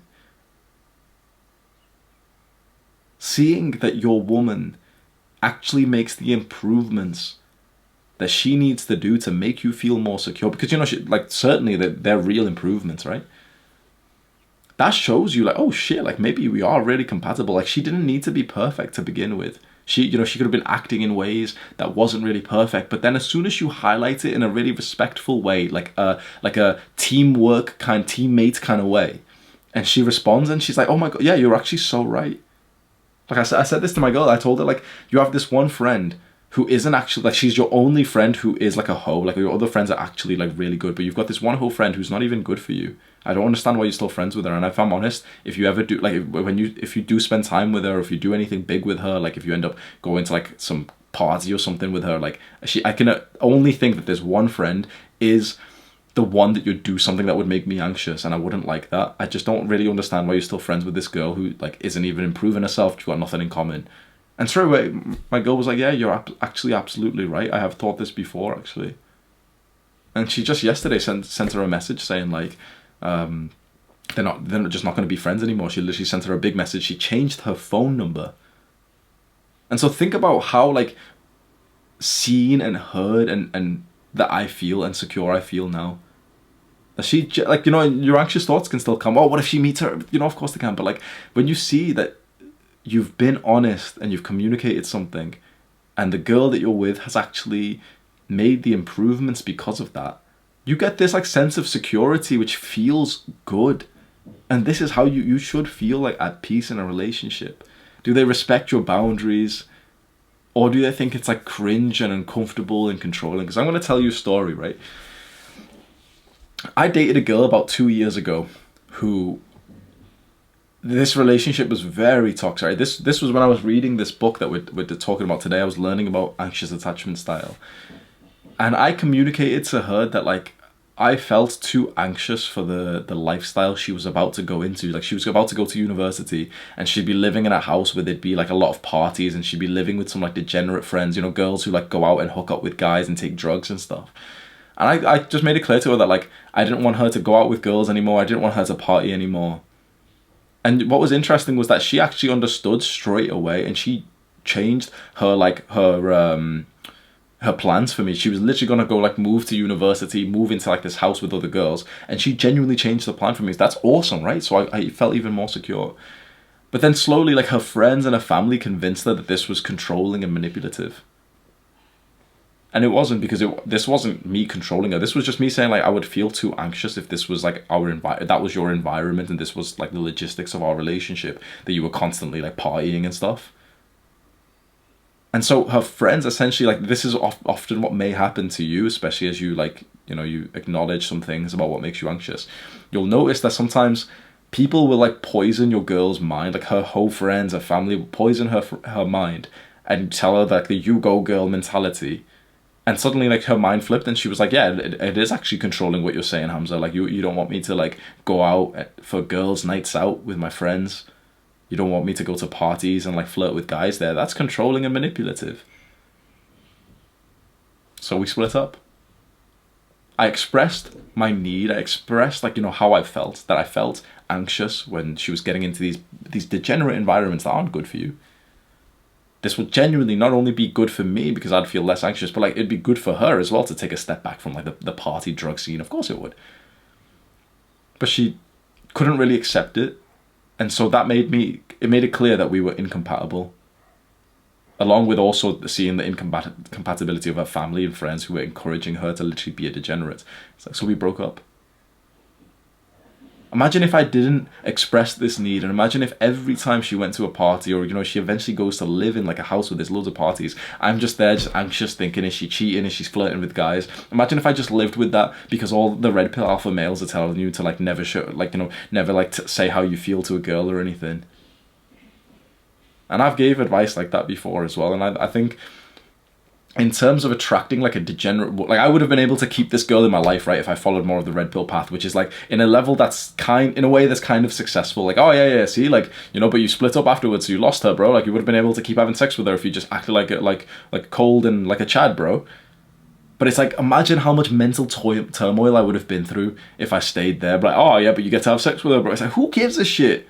If there's a girl who's making you anxious, it is not worth literally sex or anything else that she can give you. I was honest, I communicated my needs. She didn't respect that. She didn't respect the boundaries. And so we simply split up, and like, thank God that we did. I'm proud of how I handled that. So her response to your effective communication when you know, tell a girl like how you feel, how she responds to it is literally just the best sign ever for you. Because if you tell her like, oh, I actually feel anxious about this, and she finds it weird, or she even loses respect for you or something, then you know that simply you're just not compatible with her. And you know, this is a new lens, like a paradigm shift of dating, which is like, oh yeah, that this is the point of dating isn't to try and get as many girls as you possibly can. The point of dating is to try and find like the one, or like, you know, the multiple wives if you want to, like the serious relationship which is actually really good for you. This is the point of dating, is to rule out the people who aren't good for you. And so to be honest with that. Effectively tell her what you think about something in your relationship. Like, you know, you want to get closer, you feel anxious when she does this, you feel anxious about, you know, one friend that she has, you don't like the fact that she's got male friends or something like that, right? And just watch her response. Just see how she responds, and then you'll see if you are compatible or not. And this, I wrote this down, like, this is so healthy. Like, we're used to playing games, we're following tactics and strategies to get them to like us more, to, you know, attract them more. Fuck that. Improve yourself, you know, be a good man, be a high status man, right? Be wealthy, successful. Don't stop improving yourself. But then be who you genuinely are, with 100% truth when it comes to like serious dating. Because you don't want to fall in love with a girl and have her fall in love with you, only to realize that she actually fell in love with a fake version of you that you were putting on in the first stages of your relationship. And she's probably been doing that too as well.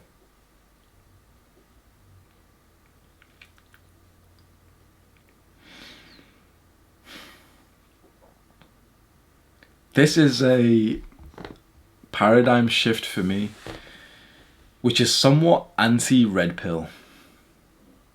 I'm not blue pill at all, trust me, I'm not blue pill or black pill. But there's issues with the red pill, and it always comes down to its push for casual sex and its lack of morality when it comes to that. The red pill is a very interesting place, especially the subreddit that I used to visit, because by men becoming red pilled, but also by men chasing casual sex, that is the destruction of society. And that's the very thing that the red pill men kind of talk about, like, oh, you know, the West is finished and everything. Well, it's finished because of fuckboys and girls who are degenerates. It's the main reason why. It's weird for me to acknowledge, like, you know, being slightly anti-red pill, because the red pill served me really well. If you don't understand, the red pill is like this community online. It was mostly on Reddit, and now it's just all over YouTube. It's like Tate has made it really popular. And it's pretty much a mindset that you should kind of act like the stereotypical Chad, like the alpha male, to get girls. And it works extremely well. The way that you will attract the most girls is by just being pure red pill. But you start to realize that there's sex above this level. There's success above this level. This level is just like, oh yeah, like, you know, just try and fuck as many girls as possible, and that feels awesome for so many guys. But there's levels above that, which is, how about you try and meet like a woman who's genuinely good for you, and then learn how to fuck her as many times as possible. And it's 10 times better with her, because she actually knows what you like and she wants to put in the effort to make you feel good.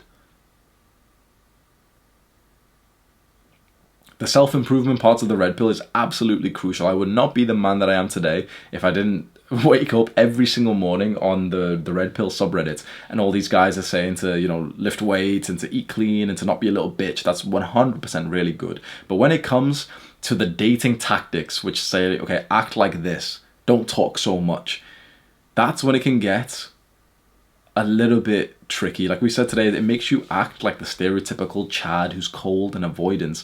And when you do that, and it's not the authentic version of you, which if you've watched this much of the video, that's not who you are, you end up never connecting with the actual girl that you end up never even attracting the girl that you genuinely would be compatible with, because she's not attracted to the Chad guy. You end up attracting the girls who are attracted to this like avoidant personality, you know, this fake persona of yours, who are literally damaged, broken girls who's like, who the kind of love that they want is the one that they got from their father, who was avoidant, who like, you know, wasn't around. Like, you don't want to attract girls like that. They're attracted to you when you're not around. They're attracted to you when you don't message them fast. Think about that. They're attracted to you the less that you show them love. You don't want to get into a dynamic like that. And even if you say, well, but what if I just fuck a few girls like that? It's like, degeneracy is below you. Casual sex is below us now. It was like such a big goal for so many of us a while ago that, you know, we wanted to fuck as many girls as possible. That feels awesome.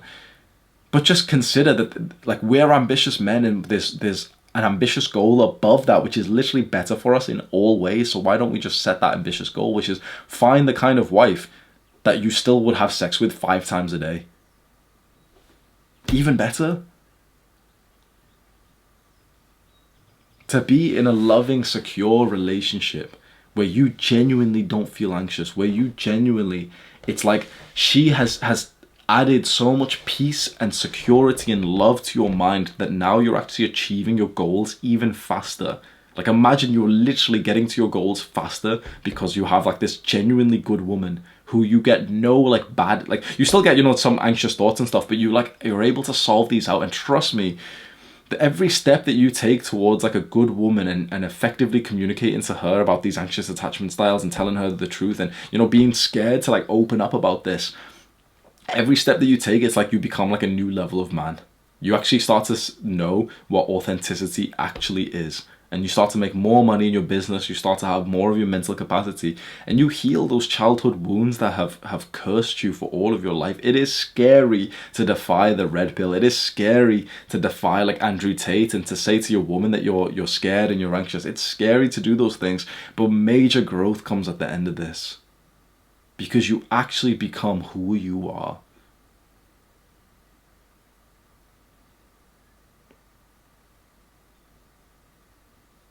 For so long, I dumbed myself down to attract like girls from the nightclub, girls on Tinder. Like, when I think back to the kind of man I was acting like I was when I was going out to nightclubs and stuff, and I was like getting these girls, it's like we had nothing in common, but I would pretend to be the guy that I knew that these girls were attracted to, and they were all over it. And so I got the success of like, you know, being able to have sex with random girls. That pleasure doesn't last, and pleasure is not even good for you anyway, because like Andrew Huberman says this about dopamine, pleasure always leads to pain. The more pleasure that we indulge in, the more pain you will go through. And so why not just, why would you take pain just for the pursuit of like sleeping with some random drunk girl who also, guess what? She just fucked a guy 3 days ago anyway. So it's not even special that you slept with her, because other guys, like literally like some guy who's 20% body fat just fucked her a few days ago. So like these girls that at least I was sleeping with, it's like, what's the point? It's like, there's no gain to that. Especially when you're like a disciplined guy who's working on like business and purpose. It's like, why not get a girl who helps that? Bro, if you find a woman who literally helps you with your purpose and your business by like 10%, compared to going out to nightclubs like all these degenerate pickup artists. Like you can go look at any pickup artist on YouTube, literally just look at their faces. They don't look like they have souls. They genuinely don't look like they've got any of their souls left. You see this with every man and woman who's like had too much casual sex. You can see that their soul has left them. It's just literally, you can physically just go onto YouTube right now and just search for like pickup artist advice or some shit, or like pickup artist reacts or something. You can literally look at these guys. They look like they don't have souls because they've spent all their time just learning how to like sleep with degenerate women, and it destroys you inside, but you don't realize it till it's too late.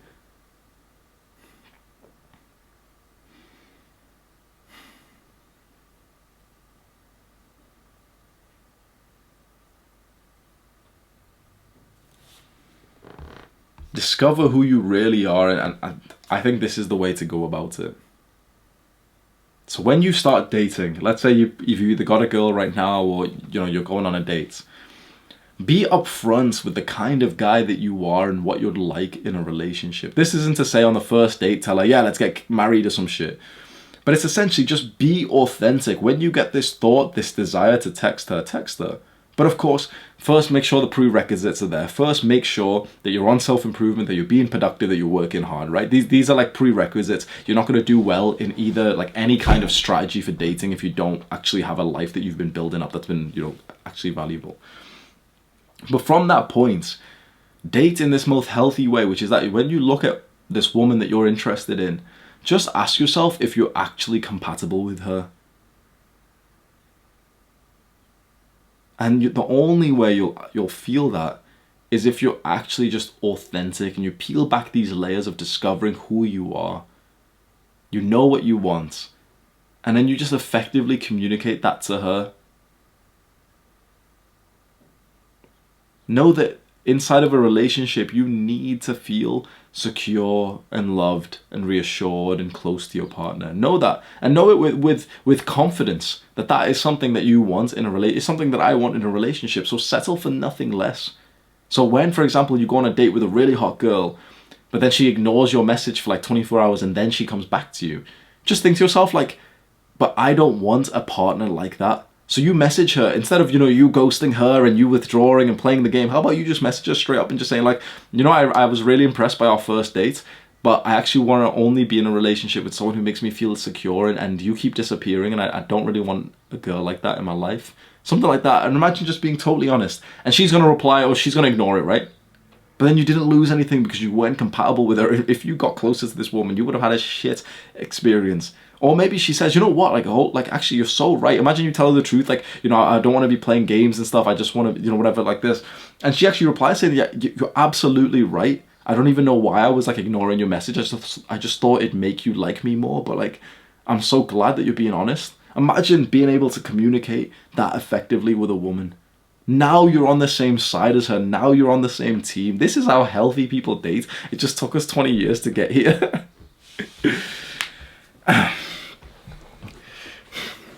And again, like a counterpoint that people will bring up is like, okay, but what if you unattract her? What if, she thinks that you're being needy? Well, then you weren't compatible with her in the first place. And if you pushed for anything deeper with a woman like this, you would have been hurt. You would have eventually fallen in love. And at some point, you would begin to show the real you. But she still would have been like leaving you on red for like 24 hours. You want to find these things early and know, okay, yeah, she acts in this way that I don't like, so I'm just not going to date this girl. The worst thing for your anxious attachment style, and also just the worst thing, honestly, one of the worst things that could happen to you, is that you fall in love with a girl who triggers your attachment system and makes you anxious. Having been there myself at points, and maybe you've experienced this, it is one of the worst experiences being totally in love with a girl who makes you like neurotically anxious, who you can't trust. It is literally one of the worst experiences of life. And you got there most likely because you kind of lied about who you were when you were attracted her in the first place. One quick point I just want to talk about is dating a girl who also has an anxious attachment style. So every book and podcast and stuff that I've looked at always talks about dating in that you're the anxious attachment style person and you're dating an avoidant person. someone who's always running away from you and stuff. And I've never actually experienced that. It's very interesting. Maybe I'm abnormal in this. It's something to do with me, I guess. But just from my own experience, every girl that I've dated has also had an anxious attachment style as well. So what this happens when you've got an anxious attachment style and she's got an anxious attachment style is that you both become attached very seriously and very quickly. Like both of you like climb up together in the stairway of love very quickly, which feels so great. Both of you can't get enough of each other, so you're so close. You're literally physically like wrapped up in each other. It feels amazing till the honeymoon period ends, and then the anxiety starts to form in your mind, and maybe you're thinking about her sexual past. Maybe you think you can't trust her, whatever it is. But both of you then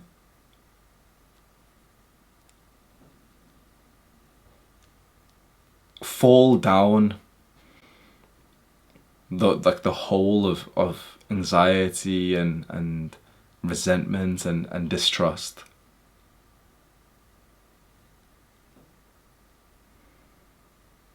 Maybe you're scared of opening up because you're scared of how she'll respond to you. Maybe she's scared that you'll abandon her like her father did. Whatever it is, if you are anxiously attached and you're dating an anxiously attached woman, it can be very tricky because you both have pretty much the same characteristics. And so what makes both of you unite pushes it up fast, but what makes both of you have some kind of problems pushes it down fast.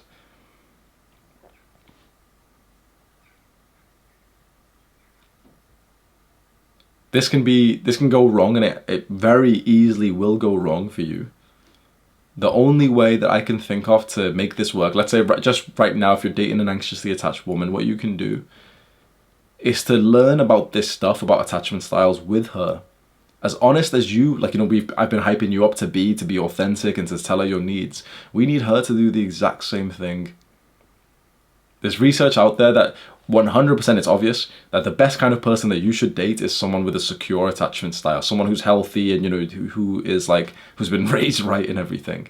But actually there's a few anxiously attached couples where both man and woman are anxiously attached, and they actually do really, really well together, but only if they're both understanding of attachment styles and they both kind of keep in mind that it's like your responsibility to give your gift of love and reassurance to the other person. If both of you at the same time can agree on saying like this is actually like something like a huge area of growth, we're both going to try and be as honest and upfront and authentic, suddenly it's like you actually get, like I'm telling you from experience right now, this is the thing that will put your progress in this area on the fastest track that I can think of possible. Where both you and your partner are looking into attachment styles, and you've both gave this promise that, yeah, we'll try our best to, both of us will try our best to open up and be authentic. And I can message my girl and say like, I feel anxious about this. I could say it totally honestly. I feel anxious because you've got a friend who's a bit of a hoe and I'm scared that you'll meet her for a party and you might cheat. And when you've got a girl who can take a message like that and literally say like, oh, I'm so sorry that you feel that way. Like, yeah, you're right. Actually, I've been thinking more about that friend and I don't even want to be friends with her anymore. So I'm literally going to send her one last message today. Imagine how good you're going to feel. And of course, one lesson, this is really specific advice. I don't know if this is going to be applicable for you or not, but one other slight lesson I can give you is from what I've learned from the way of the superior man, is that the superior man doesn't just guide his woman into the direction that he wants her to go into. The superior man guides his woman into the divine direction, the direction that is best for her objectively. And that hopefully should be with you. So a decision that I like to make when it comes to encouraging and guiding and sometimes making my woman take some kind of decisions, some actions like, okay, you can't be friends with this person anymore, is to think, okay, is this just for me or is this genuinely like a direction of growth for her? So just keep that in mind, because this is genuinely like, the modern day soft people will say that this is controlling, misogynist. This is your gift as a man. Like, this is one of the most important things that you should do as a man, is to guide your woman into the best life possible. And so if she has bad influences It should literally be like a part of your daily tasks to get her away from that in the most loving way, where you show, where you don't, say it out of like, oh yeah, if you don't stop being friends with her, I'll break up with you, because you give her this fear of abandonment, and she needs to clutch onto love. You make her feel so loved and so secure that then you say it almost as if her reputation's better than that. Like I'm kind of surprised that you're friends with someone like that. I'm surprised that you still like to go to parties, because you've got onto self-improvement and you've really improved so much. And then literally, like, if you do this in the right way, your girl will literally say to you like, you're so right. It's just like an old habit that, like, I'm still friends with these people, but like I've got nothing in common with them, and I keep actually thinking like I don't even want to see them anymore, but I just feel like scared to do it, because girl code and everything. And if you do this through love, in a way that you kind of say like, I feel quite anxious when you do this, but I still love you anyway, because you're remembering, okay, like she still has the anxious attachment style as well. So it's like, you're keeping that in mind. You can really grow well together. Just know that anytime you want to be honest and authentic about what you feel a little bit anxious about to a girl who's also anxious, know that she might then start to feel anxious, because, if you tell her like, oh, I really feel bad right now, not only she wants to help you, but she's going to start to feel anxious herself. So it's like this constant give and take, which I don't know if this is applicable to anyone else, but honestly, it's the best feeling I've ever had in a relationship, is when we're managing this really well. Honestly, it's absolutely incredible of how much I've developed as a person in a very short amount of time, when I kind of have like this agreement for both of us to give like this gift of love and reassurance, to think about the other person, whilst we also are promising to like open up and be authentic. And one more time, if things don't work out, if, for example, if it turns out, worst case scenario, that you act like proper honest and everything, but it turns out, worst case scenario, that she's been like thinking that you're a chump because of this, and that hurts to think about. It simply means that you weren't even compatible anyway. That's all we've got to think about. It just means that, okay, she wasn't the girl that I'm actually compatible with. Okay, it hurts that she betrayed me, or that she thought worse of me because I was being honest about these things. But this is literally the process of dating. It's just finding out if someone's compatible with you or not. The process of dating is literally to just try to be as real of who you actually are, of your deep inner thoughts and feelings, and to find out if someone else can pair up with you with that, and then to try and find out their deep inner thoughts and feelings. There's something interesting I learned, which I just want to teach you about, which is that arguments in dating, in like couples, is actually really normal. So like the Hollywood movies and all the the modern day propaganda, they make it seem like if a couple argues, it's a bad thing. And it's almost like a milestone, or like you might have heard some couples say like, oh yeah, like we've been together for 9 months and we've literally never argued. That's actually a horrible sign, because what it actually means, the couple that says this, maybe you said this about yours, or maybe your girl said this, or you've heard some couple say, oh, we never argue, like we never disagree on anything. What it actually means is they're not communicating what's going on, but inside of their minds they're probably resenting each other, but they're not speaking about it. Because an argument shouldn't be toxic, it shouldn't be aggressive, right? But you should have disagreements, you should have some moments of conflicts, of disagreements, right? And in the modern day, we're told to like kind of avoid this and to be this like perfect couple that never disagrees on everything, because this is what we see in movies, but it's not realistic. Secure couples still argue and literally still fight, but in different ways.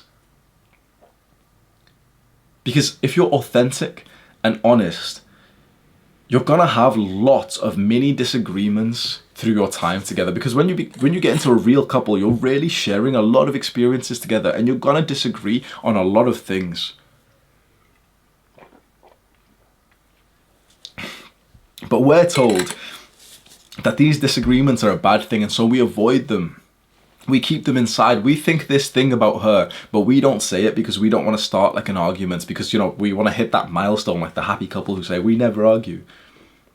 The girl who says that about her and her boyfriend, but that girl's getting dicked by another guy. Or when you see it online and, oh yeah, we never argue, we've literally never had a single fight. It's because both of them resent each other in their minds.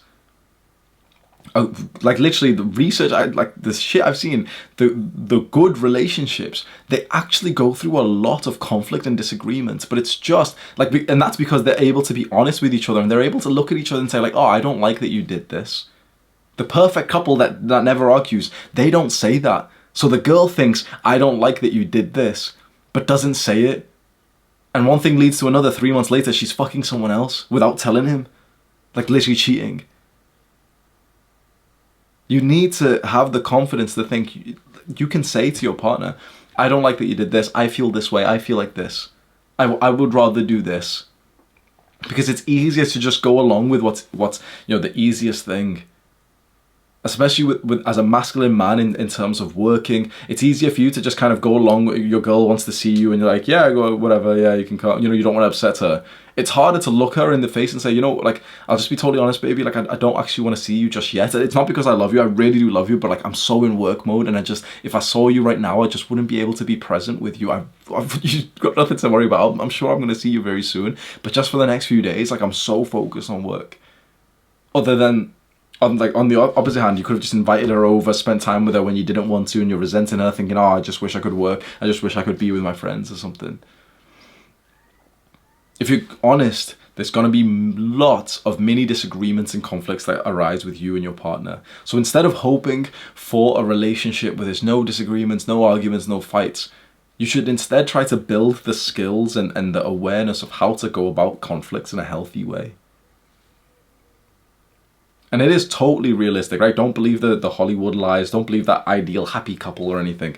It's totally realistic. So the idea is, number one, when you literally just be honest and effectively communicate how you feel and what you think. There's going to be lots of times through the day where you actually don't like something about your partner. And if you hold that in, you will be like that old couple that resent each other for something that happened 40 years ago, and they've never fully loved each other since then. They've always been bickering and literally nagging at each other. They've stopped having sex and everything. There's got to be something in your mind where you think you're literally anxious about your girl for something. Maybe for good reason, maybe not. Maybe there's something that you're going to be disappointed about. And if you don't acknowledge this, and if you don't effectively say this to her, it will eat you alive. And you'll literally think about it when you're next to her. Sometimes you'll think about these things when you're literally having sex with her.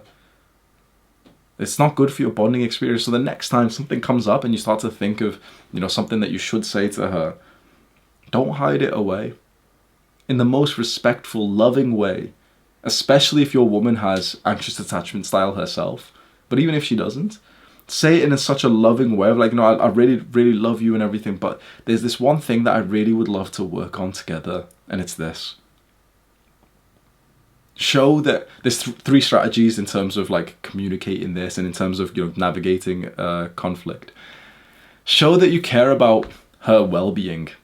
Understand that a conflict and a disagreement doesn't need to be like an us versus them, a zero-sum game.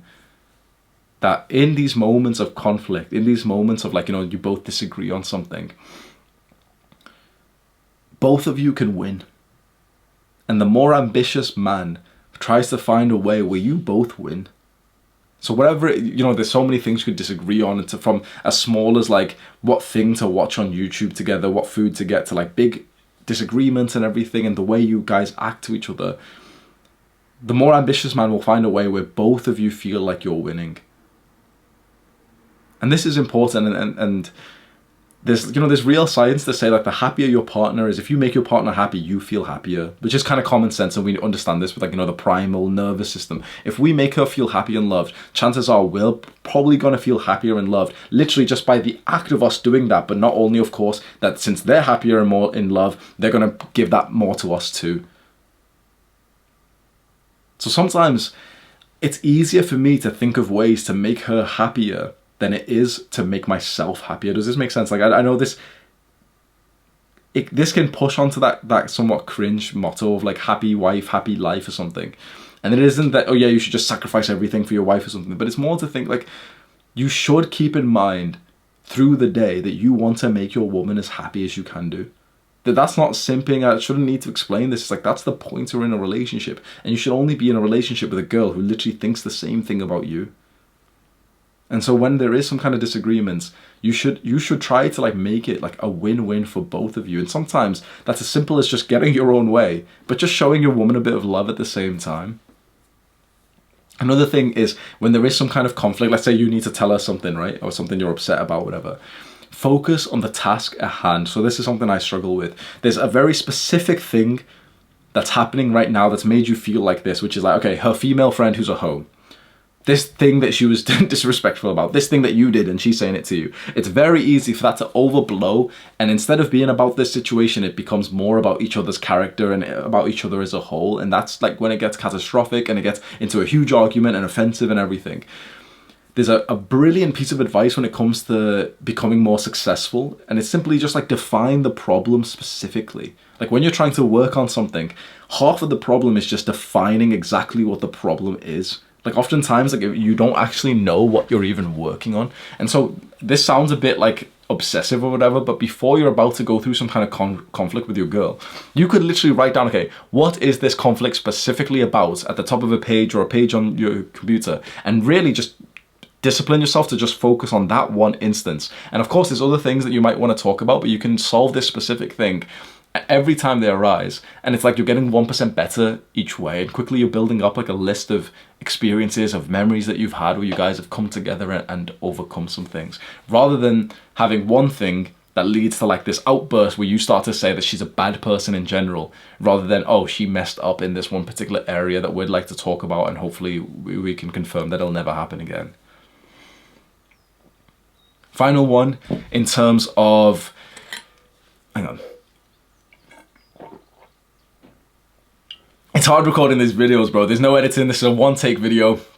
I've been talking for like 2 hours. My throat's dry, man.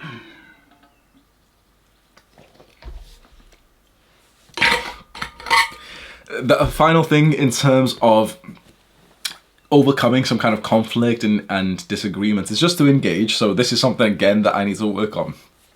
It's very easy when there becomes some kind of problem in the relationship to disengage and to withdraw. I have a natural tendency to do this. Whenever they get some kind of like, you know, some problem, I'll disappear. I'll stop replying to messages. I'll just like, you know, create some distance. I'll go to the gym and not reply to her messages. And maybe this is something I did as like a little baby. Like I took a step back from my parents when they were arguing or something like that. But then this doesn't get anything like done. Now, of course, if you're feeling really angry and emotional, or maybe she is, it's awesome to suggest, okay, let's cool down, let's just go for a walk, let's just go do something maybe separate, let's, you know, like, let me just go to the gym and I can like, you know, really get my head in the right place, let me journal. That's really good. That's like essentially you're still engaged, but you're just choosing a better mental state to do it. And you show to your partner, like, no, I really love you, but it'd be better if we just did this in like an hour. Let me just go like cool my head, but I'll still be here, don't worry.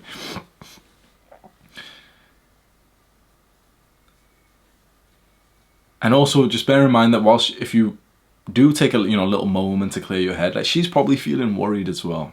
Remember, like a lot of this is, you know, we only spoke about ourselves through this, but now since we're talking about, you know, really dating a woman and stuff, know that she's probably feeling worried too. And literally the fastest way that you can make yourself feel less worried is by making her feel less worried first. Because when you make her feel less worried and she starts to feel like the loving bond again, she's going to give it back to you. And often as men, we need to take the first step. It's just like literally how it works. With the masculine men, we take responsibility. We take the first step, which is really hard. And especially if you feel like a little bit resentful and you want her to take the masculine first step, you can do. But oftentimes, like, she'll be too scared to do it because she is more vulnerable than us. You know, at the end of the day, we are caveman and woman. And like, she needs us to take the first step towards everything in life. That's just what we have to do as men. And it can feel really hard at moments of, you know, problems in the relationship for us to take the first step, that even if she's done something bad, that we need to show her love.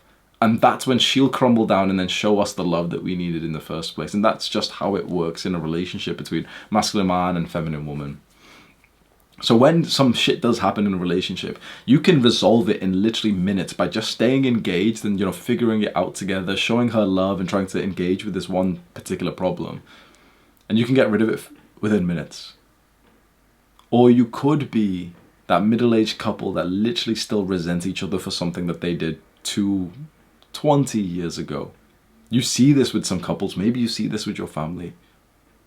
It's not like unheard of or like unlikely to see genuinely like a middle-aged husband and wife who, you know, it seems like they don't really like each other, they don't have sex, they're always bickering and stuff, and it literally started because of something 10 years ago that was minor, but they never said anything about it. They just had like a big fight, and one of them left the house for like a day, and then they came back, they never really apologized, and they always have these negative thoughts. You don't want that. You want everything out in the open. If you want to stay with her, engage fearlessly and resolve the things that happens. Now, that was the 3 things we should do. There's things that we should avoid, and we're more likely to do these. Getting sidetracked from the current problem. So, you know, just you know, there's a specific problem right now. She did this, you feel like this, whatever it is. But then you just, like I said before, it's like you build it up to some bigger thing, and oh no, you did this, and that's because you're a bad person. That's because you're a like you you make, how do you say the word? Catastrophize. I can't even say the word. But you make the event as big as it possibly could be, instead of actually just looking at the event as what it actually was, wherever the disagreement was. This is what like some couples do. It's like they'll literally have a disagreement of what to eat, and then they'll genuinely go into an argument about each other's character. Oh, but you always change your mind, but you always do this. It's like, but it was literally just about what to eat. If you stayed on track with that, you wouldn't have went into a full-blown argument. Another one, of course, of, you know, an issue in conflict is not effectively communicating. So as soon as you feel like a thought and a feeling and you should just say this to them, but in the most loving and respectful way that you can. Because if you keep something in your mind, you will hold resentments.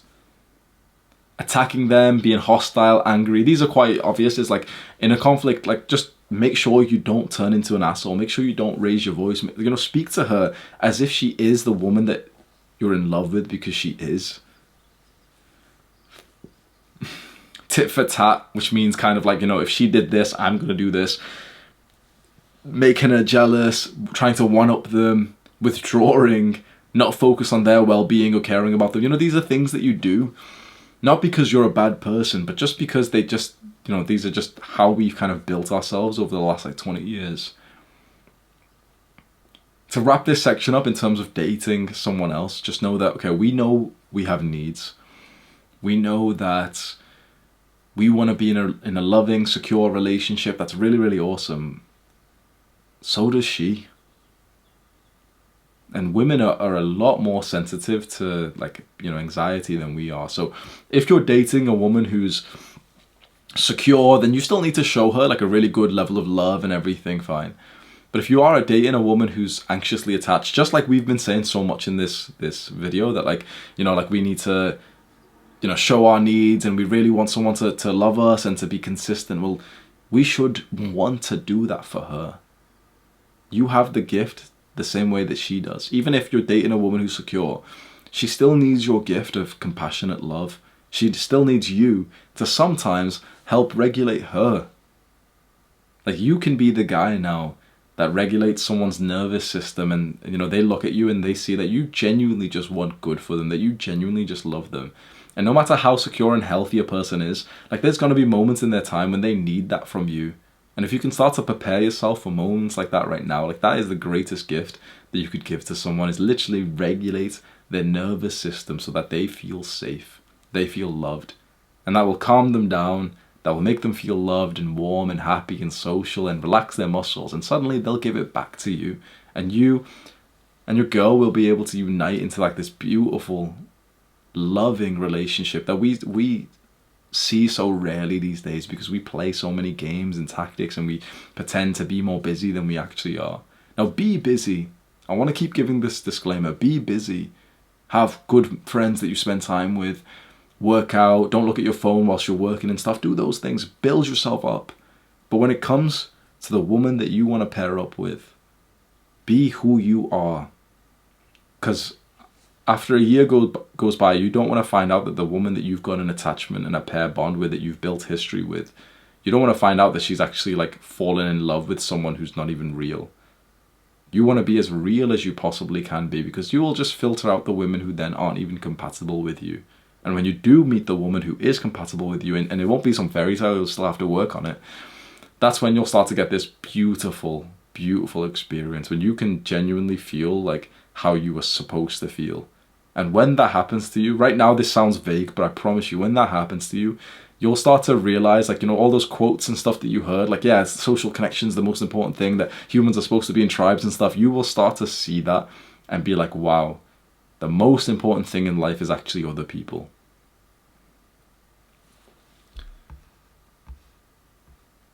And one last quick section, just to let you know that there can be other people outside of dating too. So mostly we just spoke about, you know, your intimate partner with a girl, and that's where attachment styles are the most like sensitive and everything. But you should try to get lots of people to co-regulate with. You should try to have like friends and a community and a tribe of people who will help you ease your nerves and make you feel welcomed and safe and everything. And there's two suggestions I can give you here. One is my own private paid community, if you're interested in that. I've never mentioned it before on like videos, but it's called Adonis Academy, and it's like a smaller group. It's like not a Discord server. It's like literally there's less than 200 people in this compared to my Discord server that's got like a 200,000. But this is like a smaller community where we're a lot closer, and we meet up in person and everything. So if you're interested in that, there's a link in the description. But otherwise, if you just want like free places, you can join like sports clubs and Discord servers, you know, online, like YouTubers, communities and everything, running groups. And there's some places which aren't like totally free, but they're totally worth the price, which is like martial arts clubs. The one that I'm at, which I highly recommend, is like a chain franchise. It's called Gracie Barra. It's like a Brazilian Jiu-Jitsu club. And it's like very good, very like standardized. It's got extremely nice, warm, loving people. And it's got like almost this family vibe, this club that I go to, where you walk in and people actually know you. Once you went it like, you know, 2-3 times, people know you. You drilled with this guy last time, and he's saying, oh, how are you this morning and stuff. And like just feeling like you're welcome in this new place, or, you know, in the same place after a while and long time, that really helps you to feel co-regulated. It really helps you to feel like, yeah, I am safe here, I am accepted here, I am loved. We needed that from childhood. For some unfortunate circumstance, we didn't really get it from our parents, but there's absolutely nothing stopping us from getting it from other people these days. I hope this video has helped you. And if there's one last thing you do just before you click off this video, let it just be to start to form a new self-image for yourself. So really just close your eyes for like literally 20 seconds and just see the version of you that is actually co-regulated and connected, and like there you are with a smile on your face, and one by one other people are coming in so warm and receptive with the perfect body language, and like they're just wrapping their arms around you, and like there you are in the tribe as you were supposed to be. That is who you are now. You have the skills and the knowledge and the capability to achieve that. And I wish that for you. I wish it for myself as well. Do the hard work, especially when you don't feel like it. Mwah!